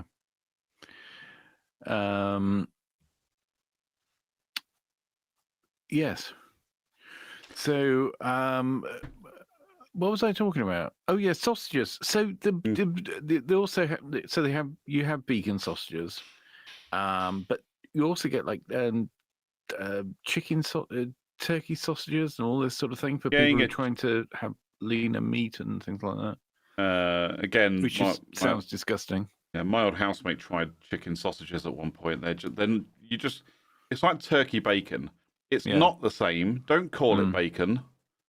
And don't call a chicken sausage a sausage because it's not a sausage. It's just a roll of chicken. Okay, it's an elongated chicken nugget. All right. Yeah. Not a sausage. Yeah, that's not a nice thought, is it? No. There are other types though, because you could class a black pudding as a sausage.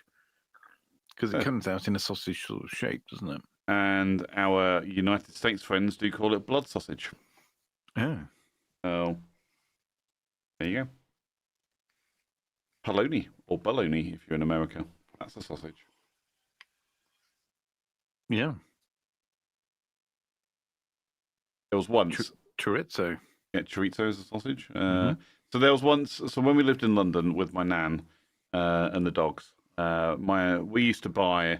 I think we've spoken about this before. We used to go to what was the equivalent of Costco back in the day, which was a place called Macro. And we used to buy big, like really long tubes of bologna sausage. And you'd basically slice it and put it into your sandwiches, and that was lunch for school and things like that. Yeah. I used to love that stuff. It was great. But then we figured that there's a similar shaped package food item for dogs. Right. Which basically had dog meat in it, dog food. Yeah. The only thing I'll say is don't confuse the two when you're making your sandwich when you're in a rush to get to school or work. It's not a pleasant experience at lunchtime. I think the dog loved it because they got polony that day. I did not. I was not happy. So, yeah, there you go. That was my story about sausage-shaped things. No, that was a story about eating dog food. Yeah. Yeah. It wasn't a pleasant experience. Fortunately, I can say in the, how old would I have been then? 7, 8. So in the 30 years following that, I'm pleased to say dog food has come a long way since then. Not that I've eaten it, but it definitely smells much nicer. Yeah.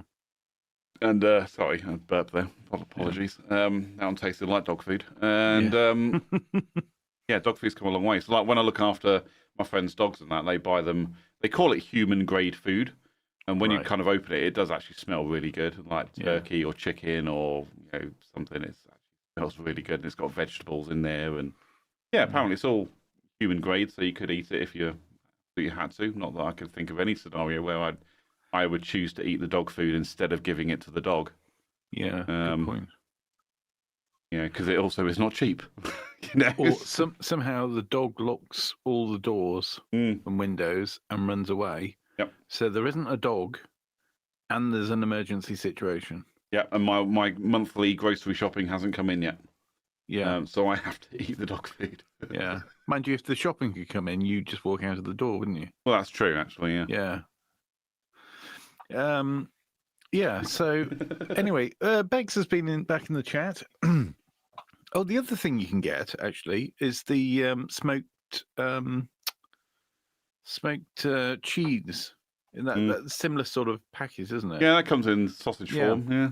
Or the other thing you can get, in a similar sort of form, is haggis. Oh, haggis! I do like haggis. Yeah. Yum. Yeah, I mean, you could describe that as a sausage in a way. It looks a bit sausagey. Yeah. I mean, it depends what shape it is, but it's similar kind of idea. Anyway, Bex has said breakfast pudding menu for the food truck. What's breakfast pudding? I don't think we're talking about something called breakfast pudding. I think or maybe we are. Because it's like a suet pudding with breakfast in it. That could work. I mean, because you get those little puddings, don't you, with like minced beef in and things like that, don't you? Yeah, fancy one of those. That's it, which we've spoken about before. I know we've spoken about those before. Goblin puddings. Goblin puddings, yeah. Yeah. I made a steak and kidney pudding once. Yeah? Yeah, it was really good. Nice. Took ages though, but it was really, really Worth good. It? Yeah, good steak and kidney pudding. Lovely. Isn't that the thing when you cook?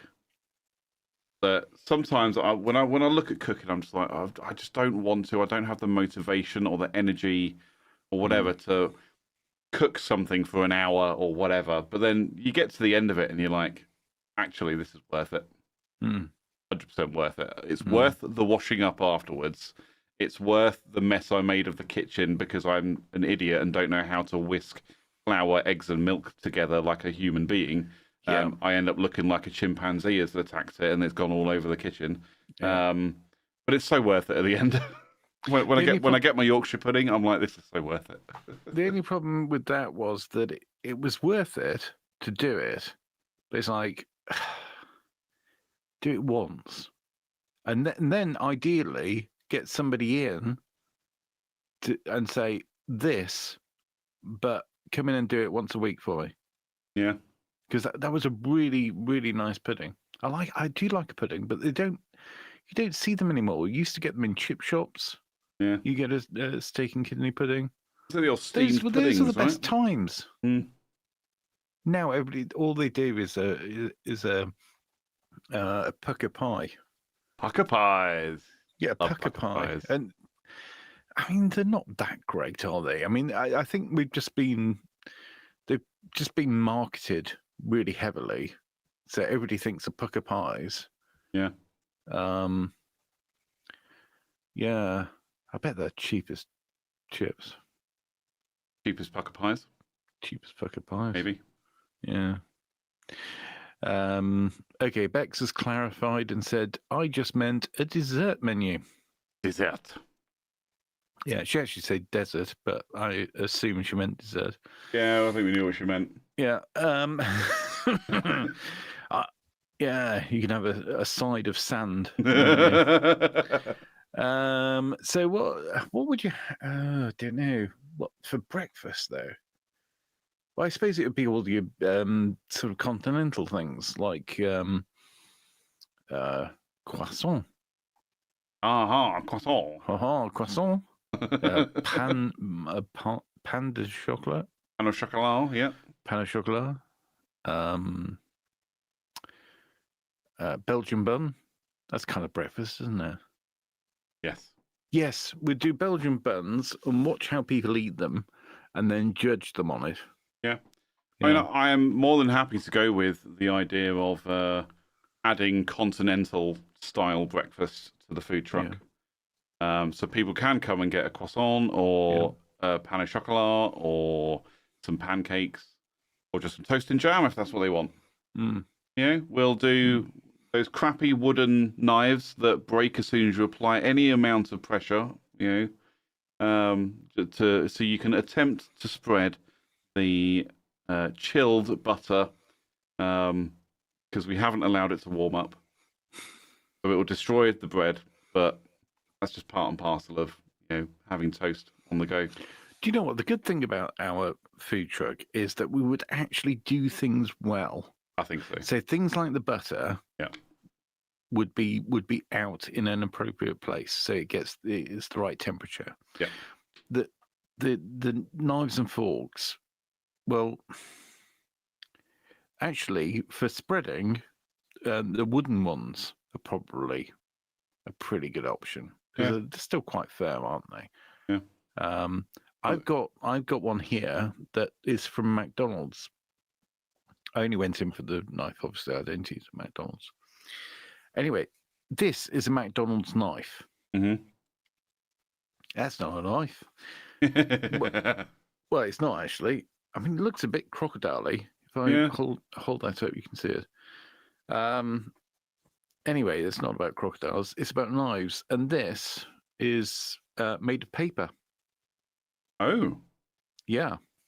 It's not wooden. It's actually paper. And it has got a bit of structural integrity to it. Do you know what? Not if you try and use it as a knife. It really is not good. I was going to say, if you apply any amount of downward force as if you're trying to cut something, does it crumble like paper? Yeah. But the thing is... But from a spreading point of view... Hopefully you can see what I'm doing here. Yeah. But actually, I'm pushing down on my hand. Mm-hmm. I'm not concerned because it's not a real knife.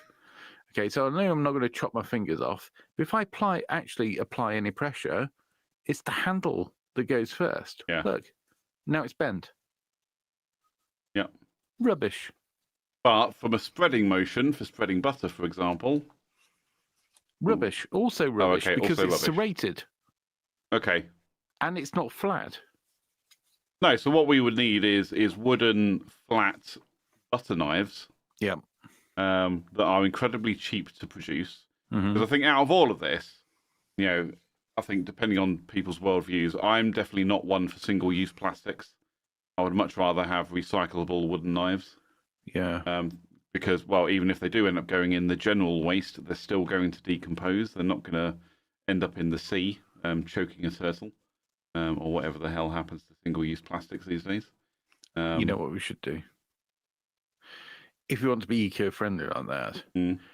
in the old days, if you used to go to one of these sort of vans and have a cup of tea, there'd be a spoon, Mhm. like not a little bit of stick, which you need a handful of about 20 of them to actually have any rubbish. kind of Rubbish. friction.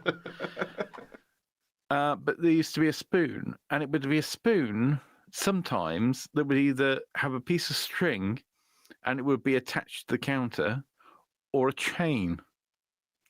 So what you could do, you could have a knife that's chained to the food truck. My only thing with that is keeping it clean. Yeah. Because somebody would, you know, they'll spread the butter or the jam and then they'll just put it on the side and it's still got stuff on it. And you're like, you know, you'd want it to be wiped or cleaned before the next use. Yeah.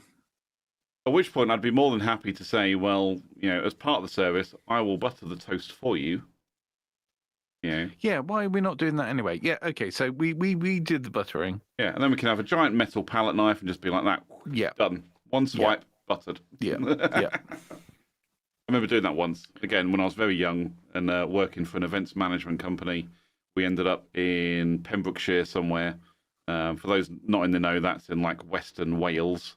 It's fucking miles away.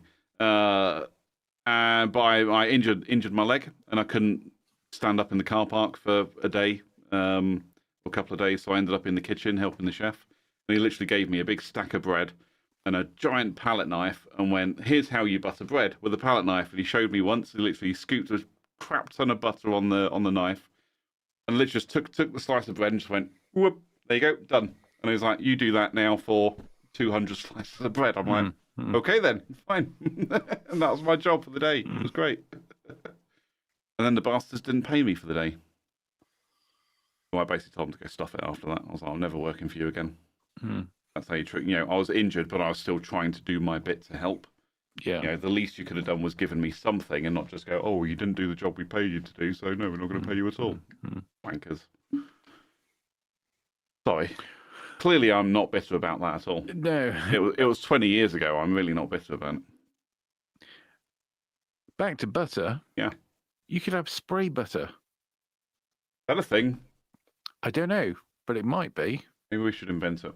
We should invent it. Also, I'm going to be honest. It probably already exists, and It probably does. I'm pretty sure Mama Steiny or Ruby are going to chime in the comments in a minute and go, "Yep, spray butter exists." Well, my thought process was if what is it, spray cheese exists, then why spray butter wouldn't exist?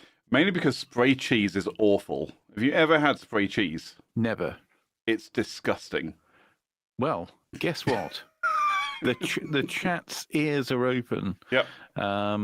Ruby's in with the comment: spray butter is a thing. Yep, called it.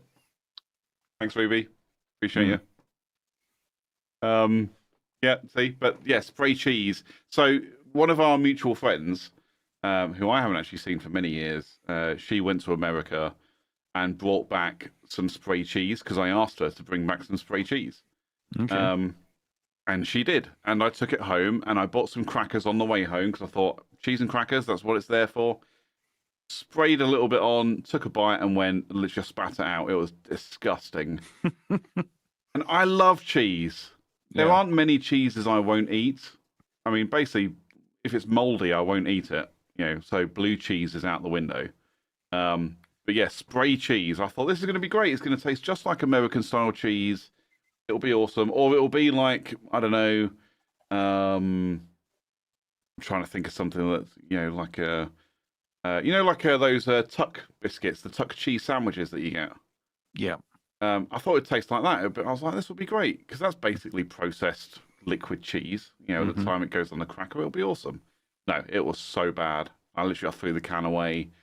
I kept the crackers and went out and then bought some proper cheese to have with my crackers. Never having spray cheese again, ever. Well, I can't imagine it's something you'd have with crackers anyway.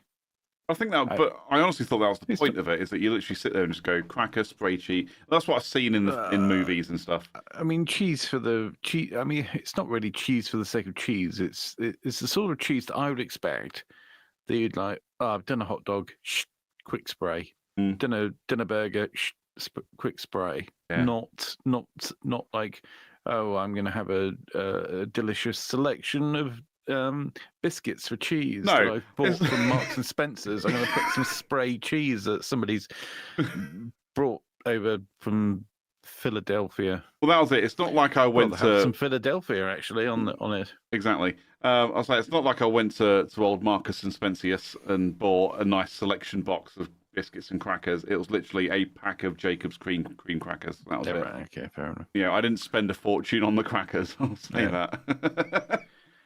Yes, I'd much rather would have put Philadelphia on the crackers. I actually kind of like Philadelphia. I like cream cheese. But I also want to know from Ruby Red Lily. Yes, spray butter is a thing, but have you tried it? I haven't. Have we got any feedback on this? I haven't, so I'm hoping maybe Ruby does. Yeah. Yeah. Maybe Ruby has. Spray butter. I mean, 'cause you get spray on, like spray grease and fat for cooking. Like I've got Frylight. Yeah. You get spray tan. You can get spray tan. Why can't you have a spray butter? I'm pretty sure spray tan is basically spray butter. Actually, no. Sorry, spray on sun cream is basically spray butter, isn't it? Yeah, suntan lotion. But yeah, I'm pretty sure spray butter will be a thing. Yeah, I mean, it would be all right if it's actually butter, but if it's going to just be some processed spread. I could just imagine though, like it's going to be like a sustainability nightmare because it's going to be full of horrid chemicals that when you spray it is literally like a can of deodorant, and you can just line up all your bread on the counter and just be like that, and it will just release CFCs into the atmosphere and all sorts of crap, and it'll just still taste bad. Yeah. Ruby's just come back and says she has not used it. Well, do you know what? It's banned. We're not using that. Yeah, we'll use proper butter. In fact, what we're going to do, we're going to make sure our food truck, the Tuesday Show truck, is going to be completely sustainable. No processed stuff. So we'll have really good, fresh ingredients, and it'll be great. It'll be expensive. I would say quality. So you're going to pay more. Yeah. You're going to end up signing away to being on a live stream. Yeah. But you know what? The food's going to be okay. Good. Great. It's going to be great. The food's going to be okay. Okay. Oh. Great for cooking and toppings. Smart balance, buttery burst spray. Thanks, Ruby. Appreciate that. Oh, Ruby's just texted me. Oh, right. Okay. With great for cooking and toppings, smart balance, buttery burst spray. 0 calories, 0 trans fats, and 0 carbs. It doesn't get much better. It's not real, then, is it? It can't be 0 calories. It doesn't get much better than that, though. It really doesn't. Yeah, there you go. I mean, I feel like I need to see if there is an equivalent here in the UK, and I feel like I need to just try it to say I've tried it, so I could also provide some feedback. But yeah, that's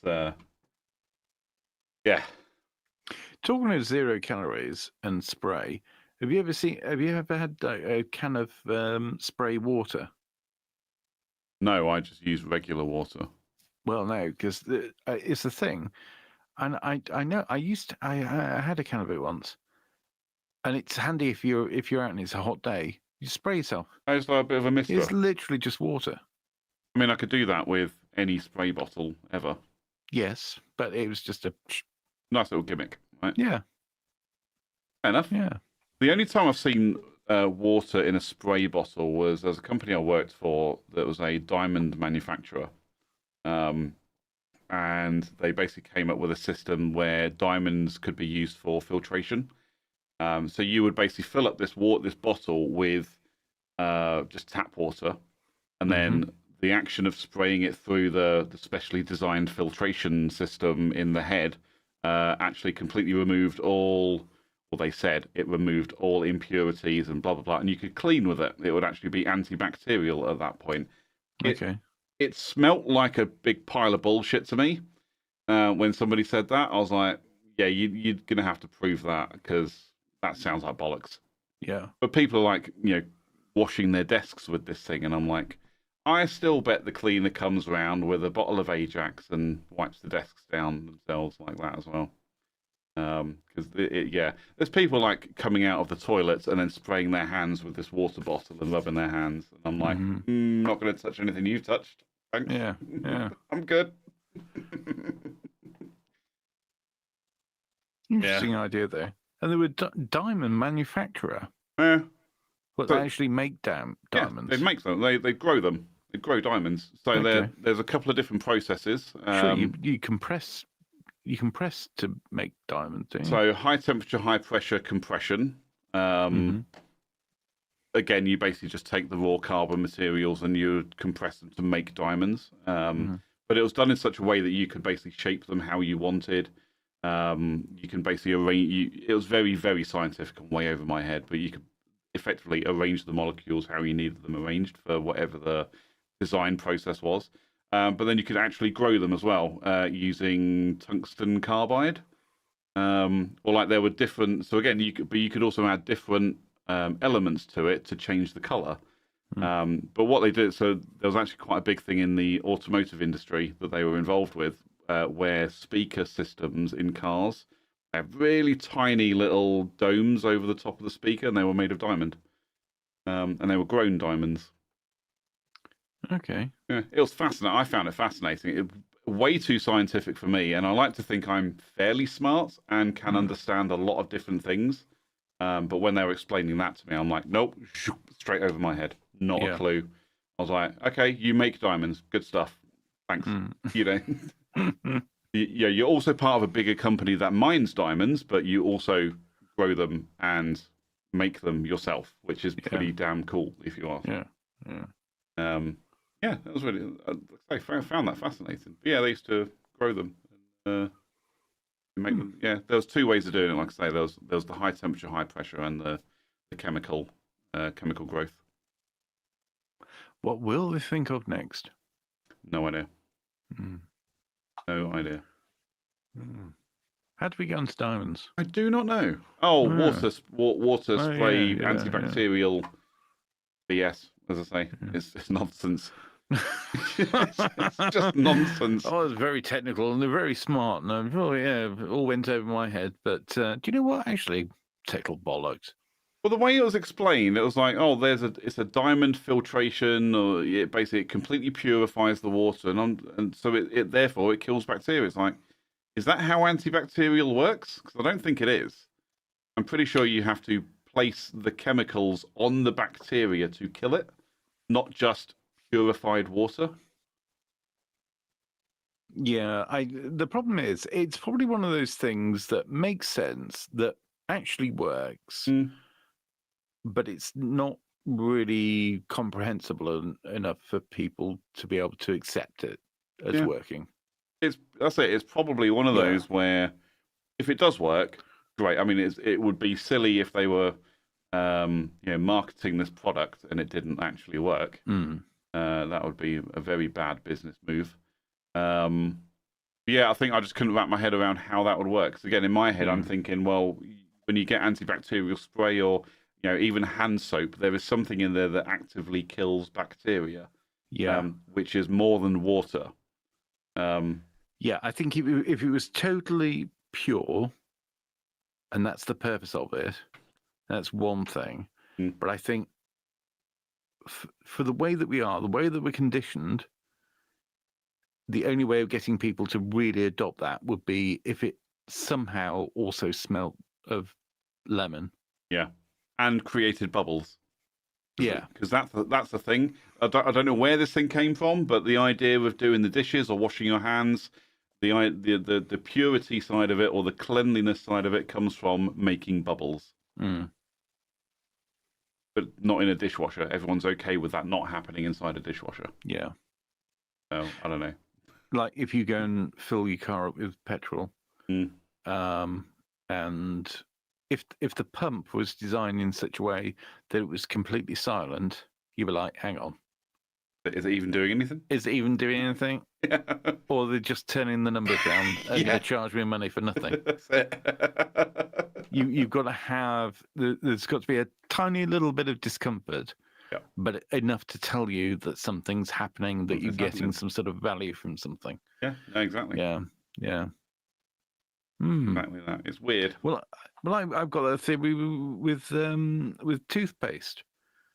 You can have toothpaste that is strawberry flavored because you have children's toothpaste that's strawberry flavored. Yeah. And we don't give strawberry flavored toothpaste to children because we know it doesn't work because they're exactly the ones we want it to work for. So, but adults can't deal with that. I was say, why is my toothpaste not strawberry flavored? Yeah, because if you had strawberry flavored toothpaste as an adult, you would assume that it's not doing anything productive. I mean, okay, It has to taste a little bit horrible for it to be doing something positive. it's like mouthwash.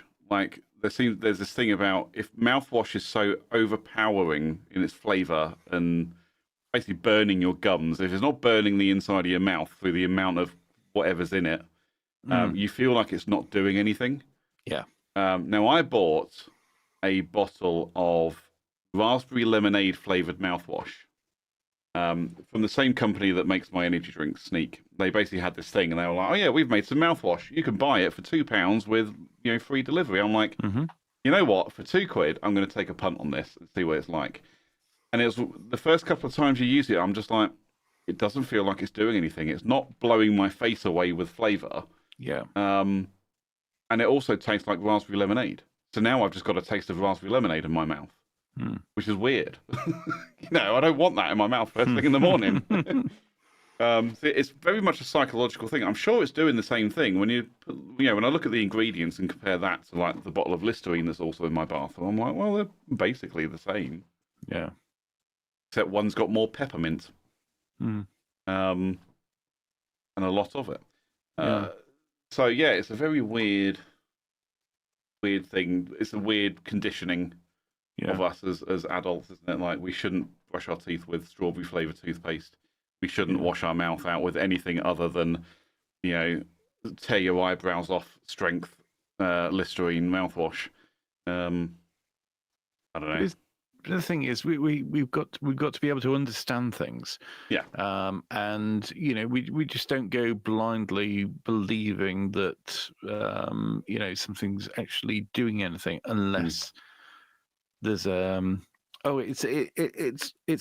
a payoff, isn't there? Yeah. It's got to taste a bit bad. There has to be a for it to be doing sensory. something. There has to be like some kind of sensory feedback or sensory like sensation, something,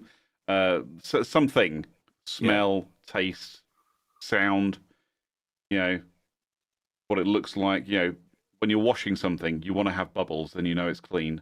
When you're filling up the car, you want to hear the noise of the petrol pump to know that it's actually doing something. Yeah. When you brush your teeth, you want it to kind of burn a little bit to know that it's doing something. When you take medicine, cough medicine, you want it to taste terrible because then you think that it's actually doing something. Yeah, if it tastes good, then that's what was that? That wasn't medicinal. That was just something tasty. I'm pretty sure someone made medicine taste bad because they were worried about people just overdosing on stuff. Like, take Calpol as an example. Okay, kids' medicine, but adults can use Calpol if they really want. and it tastes great. I love Cowpole. I'm not going to sit there and drink it out the bottle, not yet. But you kind of get that thing. You're like, oh, actually, this tastes quite nice. I'll just have a sip more. I'll have a bit more. Yeah. Now I know why there's a thing on there that says "Do not drive or operate heavy machinery." Yeah. Because you're a child. Because I'm a child. Yeah. But yeah, it's a weird condition. Like, I mean, my parents used to say it to me all the time. I don't know if yours did, but they literally say like, "Oh, if you have medicine and it tastes good, it means it's not working." Medicine is supposed to taste bad. Like, is it? Is it? Because I've had Cowpole for years. When I was a kid, I've been having Cowpole for years. It tastes great. Yeah. Soothers, Hall's Soothers. They used to be medicated. Did you know that? They used to have actual medicine in them, and they tasted great, but people were popping them like sweets. So they took the medicine out. Therefore, they are now just a sugary, juice-filled bit of nothing. It's a sugary, juice-filled placebo. That's all Soothers are now. They shouldn't be called Soothers. They really shouldn't. No, because what are they soothing? Nothing. No. I mean, they're probably not making any specific claims about soothing you, but that's just their name. But it's silly. But on the reverse, on the other side, you get Lockets. Again, sore throat lozenges. They taste terrible, but they're actually medicated. But because they taste so bad, you don't want to have more than one if you don't have to. Yeah. But the bad taste is put in there because they could taste nice. Yeah, they could taste quite nice. Yeah.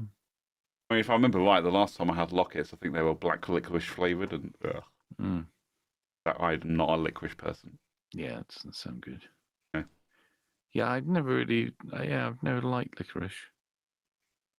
No. Never been like aniseed.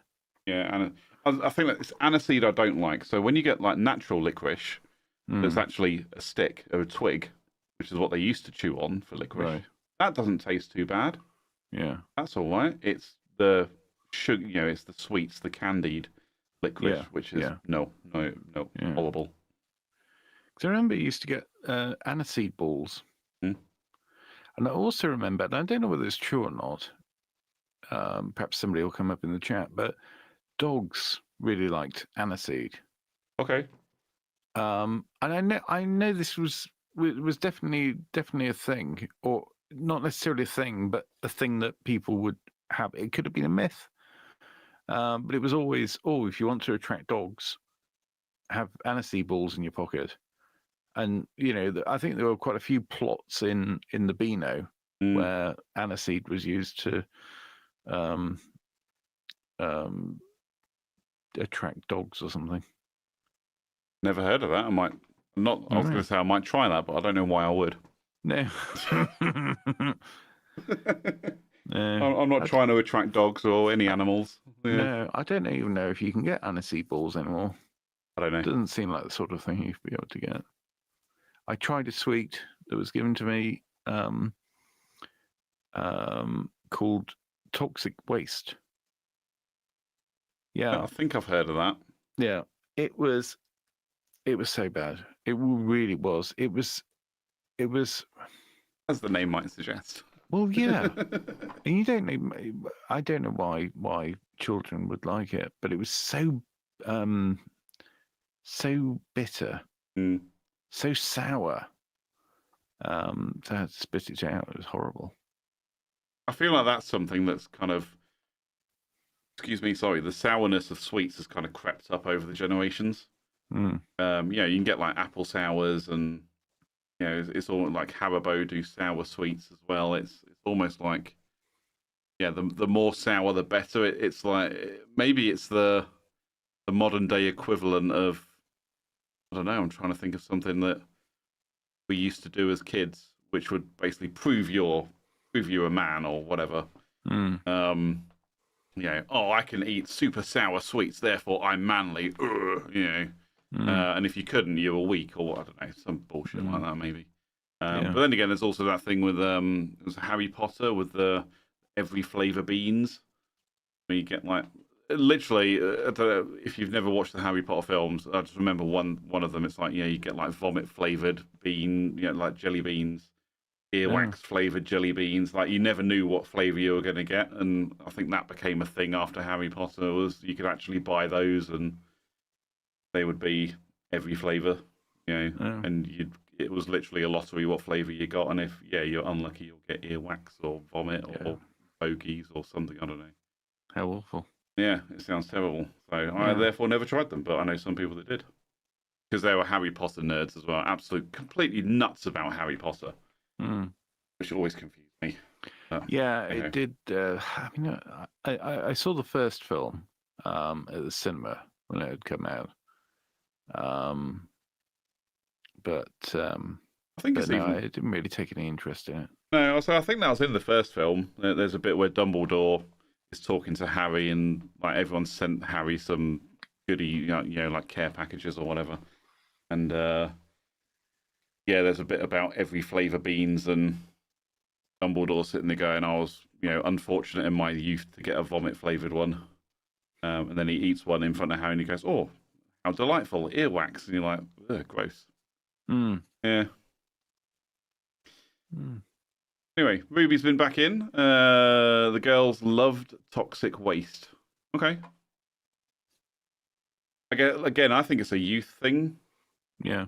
It's a kid's thing. It's that, how tough are you as a person? How much sour can you handle? What I think anyway. Well, I can tell you one thing. When it comes to the Tuesday show, it needs a name. This food truck idea, doesn't it? I like Tuesday Kitchen that Beck suggested. Yeah, I mean, if you don't, that's fine. We could. No, I don't like that. But we can workshop it. Tuesday. I mean, also it's got to fit on the side of a truck and be attractive as a name. See, when you said fit on the side of a truck and be attractive, I was thinking like World War II nose art on airplanes. Okay, yeah. Yeah. That's not a bad shout. Yeah, that's not a bad shout. Who wants to be the model? Get in the chat and let us know. Yeah. Nose art. Yeah. I mean, we could have it in World War II, sort of plain DPM. That would look quite cool. Yeah, I don't know why it would do that, but it would look cool. Yeah, I guess it could. Yeah. I was thinking urban camo. Yeah, that could work. Yeah, the old grayscale. Yeah. Yeah. What would you call it though? I don't know. Tuesday. Maybe we could take a break while we think about it. Okay, let's take a quick break. Good stuff. Hang on, I'm not actually ready for that. But yeah. But whilst we're taking a break, you in the chat, you think of names for our food truck. Please, that'd be great. BRB.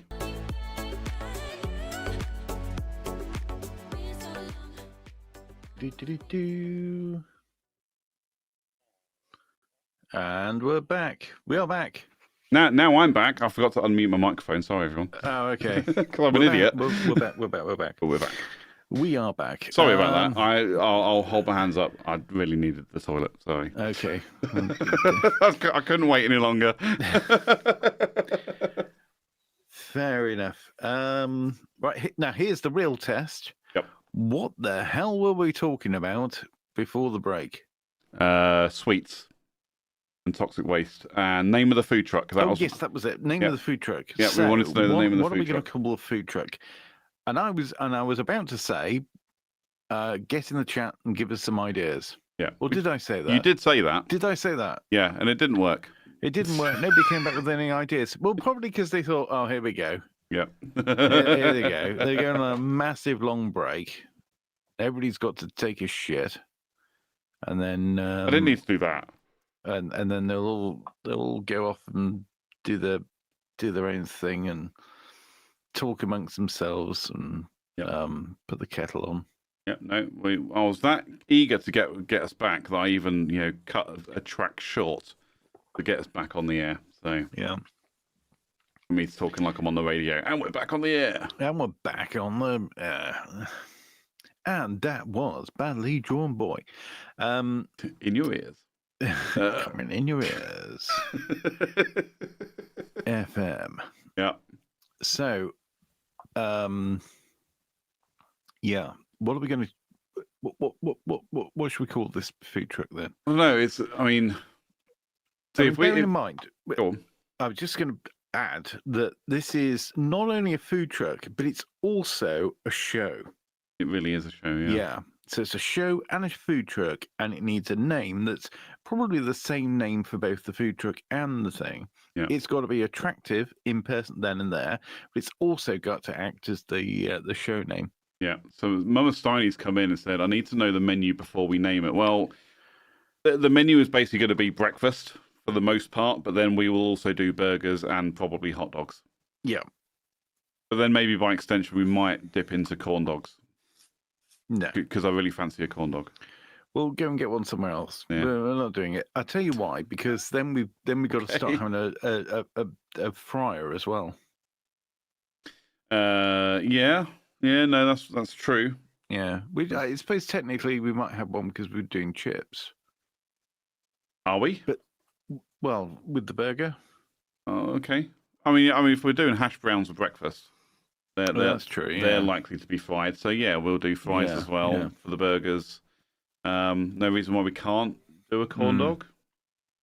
But again, we can workshop it. But that's the general gist of the menu, Mama Steiny, is it's going to be mainly breakfast themed, but we'll have burgers and dogs as well. Yeah. I think we kind of draw the line at that. I think if we go much more than that, we're just going to overwork ourselves. Well, absolutely, especially considering we're also trying to record a show, interview people, also get out and about and taste some Bakewell tart. Yep. So, right, let's start at the beginning. But if we're also, so the truck is, we're thinking a camouflage theme for the truck, maybe with some nose art on the side or on the back door. We'll put some nose art on there.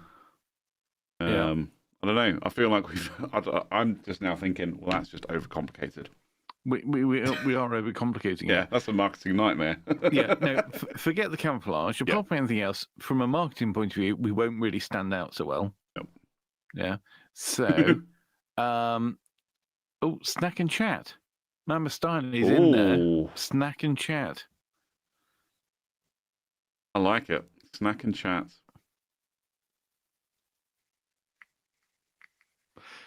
I also feel like it should have the word Tuesday in it. Maybe even the word show. I don't want anybody to come up with the Tuesday show. I don't know. It needs to be a little bit and do more of a finger food menu, says Mama Steiny. Honestly, when I'm thinking about it, I'm like, because this would be separate to what we're doing here on the Tuesday show. Yeah. So I feel like there needs to be some synergy there, but also a degree of separation. Well, no, because what we'll be doing right now is saying, don't forget the Tuesday show snack and chat will be in Cleethorpes. Yeah. Don't forget to come and get your breakfast. Bex has come back in and said, so what was wrong with the Tuesday kitchen? Which is a good question because I like it. I don't like it. I don't like spelling it wrong. What would you do instead? I don't mind the Tuesday kitchen spelt Tuesday. But why choose? But I think I don't know. Maybe I'm reading too much into it myself. But why? Why totally. Tuesday? So, and I'm going to take our show as an example. When we first started, the episodes were released on a Tuesday. Yeah. So we called it the Tuesday show. I think we decided the Tuesday show, and then that we'd release on a Tuesday. The original idea was we call it the Tuesday show, and the joke will be that it doesn't go out on a Tuesday. Yeah, it rarely goes out on a Tuesday. Then we thought, oh no, actually, that's a bit silly. Why don't we just put it out on a Tuesday? Then the show very rarely actually went out on time and therefore didn't go out on a Tuesday. Yep. Now the most regular element of the show is a Friday night live stream. Yep. I feel like the Tuesday element has kind of stuck now. It's the hook. And therefore the Tuesday Kitchen, it's a little bit, the problem is there's a show called Saturday Kitchen. And I feel like there would be an assumption that would somehow on the coattails of that by calling it a Tuesday Kitchen. Is that a bad thing? Yeah, I feel like we could have something original. Tuesday's ours. I mean, we could do anything with Tuesday, and that's kind of acceptable. But Tuesday Kitchen maybe is just a bit too close to the bone. It's a bit too on the nose, I think. Okay. Tuesday's gone. What about something like CJ and Ted's something? Or, I mean, just leave it at that. Just CJ and Ted's. That's it. CJ and Ted's, or Ted and CJ's. You know. Tuesday's food. No, I don't like the idea of putting Tuesday in there because it's if we did this, it is incredibly rare that anything would happen on a Tuesday, if ever. You know, it's always going to be a Saturday, Sunday out at some village fete somewhere. Yeah, you know, it's a part-time gig just to keep us off the streets. You know, that's literally what it's there for. No, it's to get us on the streets, actually. Well, yeah, but you know what I mean. Yeah, I know what you mean. Yeah, it's. I would honestly be comfortable with you know, CJ and Ted's or Ted and CJ's. Yeah. CJ and Ted's just feels like it rolls off the tongue better for me, but I'm absolutely not saying that's what we should, you know, my name doesn't have to come first in everything. Just saying. I know what we call it. We call it Breakfast with CJ and Ted. Oh, yeah. CJ and Ted's breakfast show.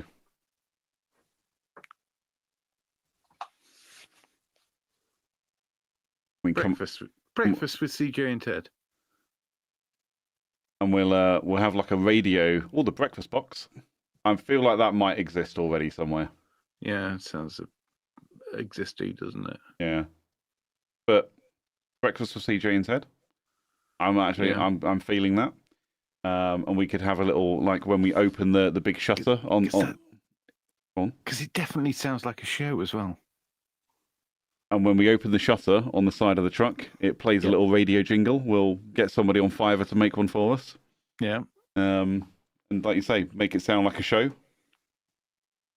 And again, we'll set cameras up, you know, to record it all. Yeah. And probably hire a chef. So, yeah.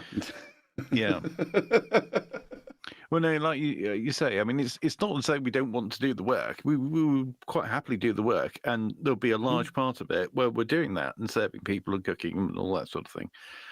But also, there's going to be the filming element in the place that we go to for the purposes of going to that place. And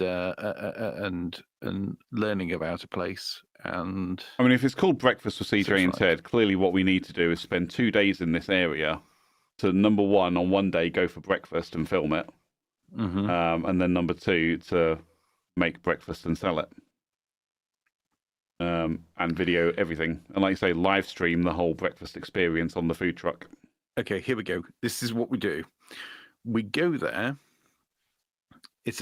Basically it's going to be a Sunday breakfast thing, because what we do, we go there, we kind of set up, but we go there, we go to the area that we're going to, we film, we find out something about the place on the Saturday, and then on the Sunday, what we then do, and it's got to be a live show, but we do a bit of that. We'll have a few segments of the filming that we did the previous day. So there's a lot of work to do practically overnight. And then what we actually we serve a normal breakfast, but then we have a special. So the special for that morning, that Sunday morning, is something that's inspired by the area that we've gone to. And then we get people to try the special. So say for example, we go to let's say we go to Wensleydale.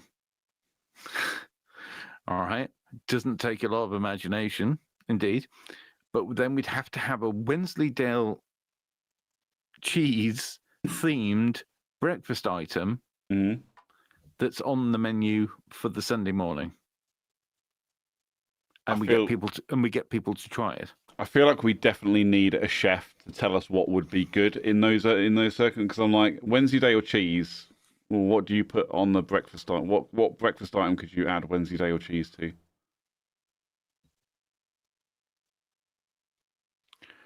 I don't know. Or what would we be selling that we could easily add Wensleydale to?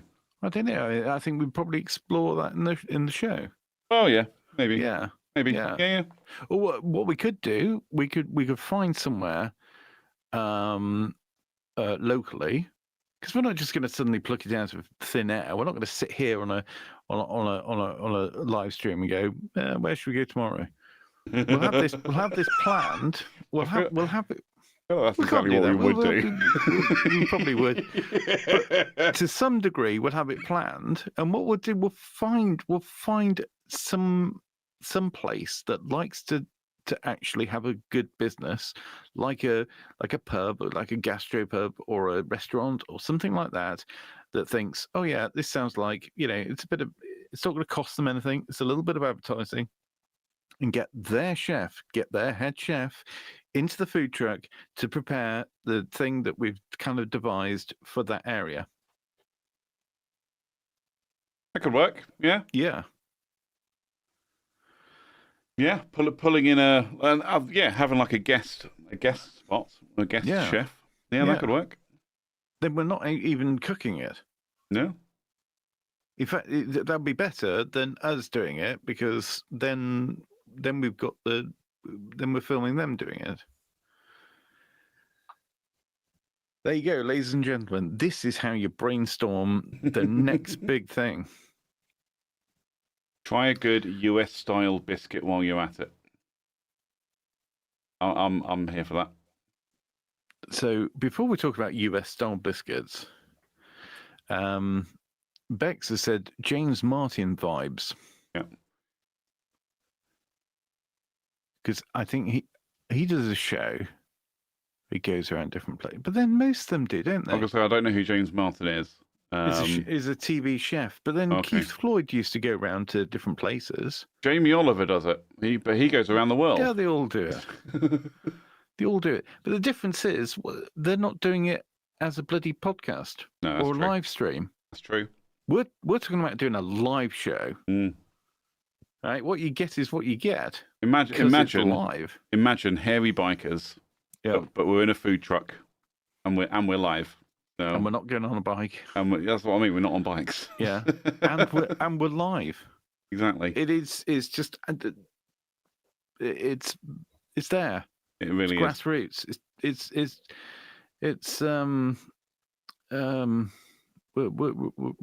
We're in there with the people. Yeah. Some of the other comments that have come in, Ruby has said 2 shows in one, making the food and the show all in one. Yep, true. James Martin vibes. Sausages. Is that for the Wensleydale comment, Bex? Could you put Wensleydale in sausages? Maybe you could. Yeah, actually, Wensleydale sausages, yeah. Yeah. Try a good US style biscuit while you're at it. I mean, I'll happily try and make biscuits. Yeah, I mean, maybe, hey, if we ever manage to get the truck overseas, we could do biscuits and gravy, That's not a bad shout. So tell me about these biscuits. What is a US style biscuit? The closest comparison that you get in the UK is a scone. Or a scone, depending on how you prefer to say it. Scone. Fastest cake in the world. Yep, scone.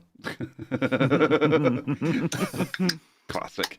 That's the closest you'll get in the UK is a scone. But actually, now I'm thinking about it, having sampled a biscuit in the United States, or two, 3. The closest you'd actually probably get is actually, since we spoke about it earlier, a dumpling. Dumpling. Yeah, I can imagine that now. Again, kind of stodgy, but also kind of light at the same time. Like a dumpling could be quite stodgy, but also in the middle could be a bit light and fluffy, depending on how you've made it. Mm-hmm.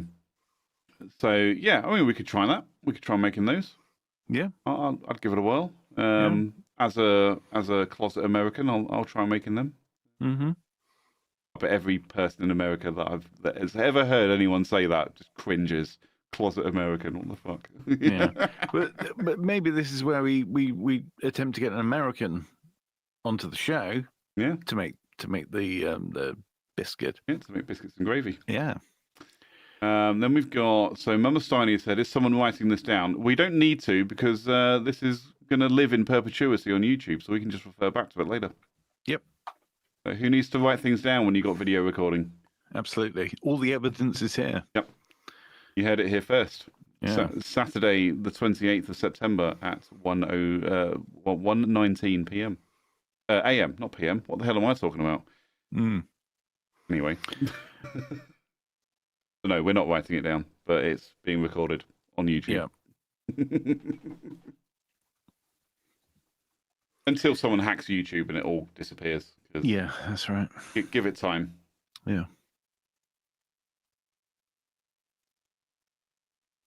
Yeah. Anyway, yeah. So lots of food for thought. You could hey, say. I see what you did there. Yeah. That would also be a good name for a food truck. Food for thought. I mean, not ours though, because ours is now Breakfast with CJ and Ted. I mean, I still kind of like food for thought. Yeah, but I'm sure it's been done before. More than likely. Yeah. I mean, in my head, I'm thinking like top buns, but I know that already exists. Again, a bit of a Top Gun themed. Yeah. But I know top buns already exist. All the good puns will already be taken. Yeah. And some of the bad ones too. Oh yeah, absolutely.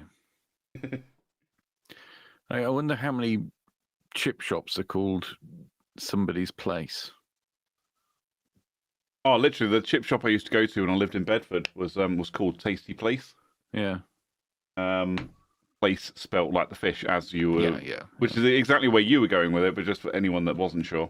Yeah, place spelt like the fish, and but the chips were amazing. Like I've ordered fish and chips or pie and chips once since I've been in this house. And the chips were nothing compared to Tasty Place in Bedford, so I don't order pie and chips anymore on takeaway. How was the fish? Oh, you don't like fish, do you? I don't like fish. No. Not a fish guy. Really not a fish kind of guy. Do you know fish are very clever? Sure. Yeah. They all go to school. And on that note. On that terrible note. Yes. Keep thinking. If you've got ideas for the food truck, for Breakfast with CJ and Ted, then get into the comments, and you can also DM. You can DM me at Ted James Media. You can DM CJ at CJ Brooks FM. I found that sound effect the other that thing the other day where you just go FM. Yeah. For my old radio show. I found it. I was like, oh, that's cool. Anyway, sorry, carry on. That's fine. We played it on the show a few weeks ago.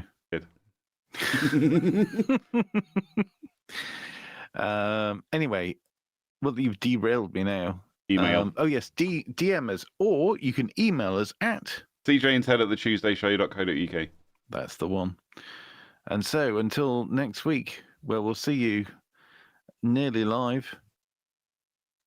Goodbye. Bye, everybody. Thanks for hanging out. Bye. Good to see you all, etc., etc. Cheerio.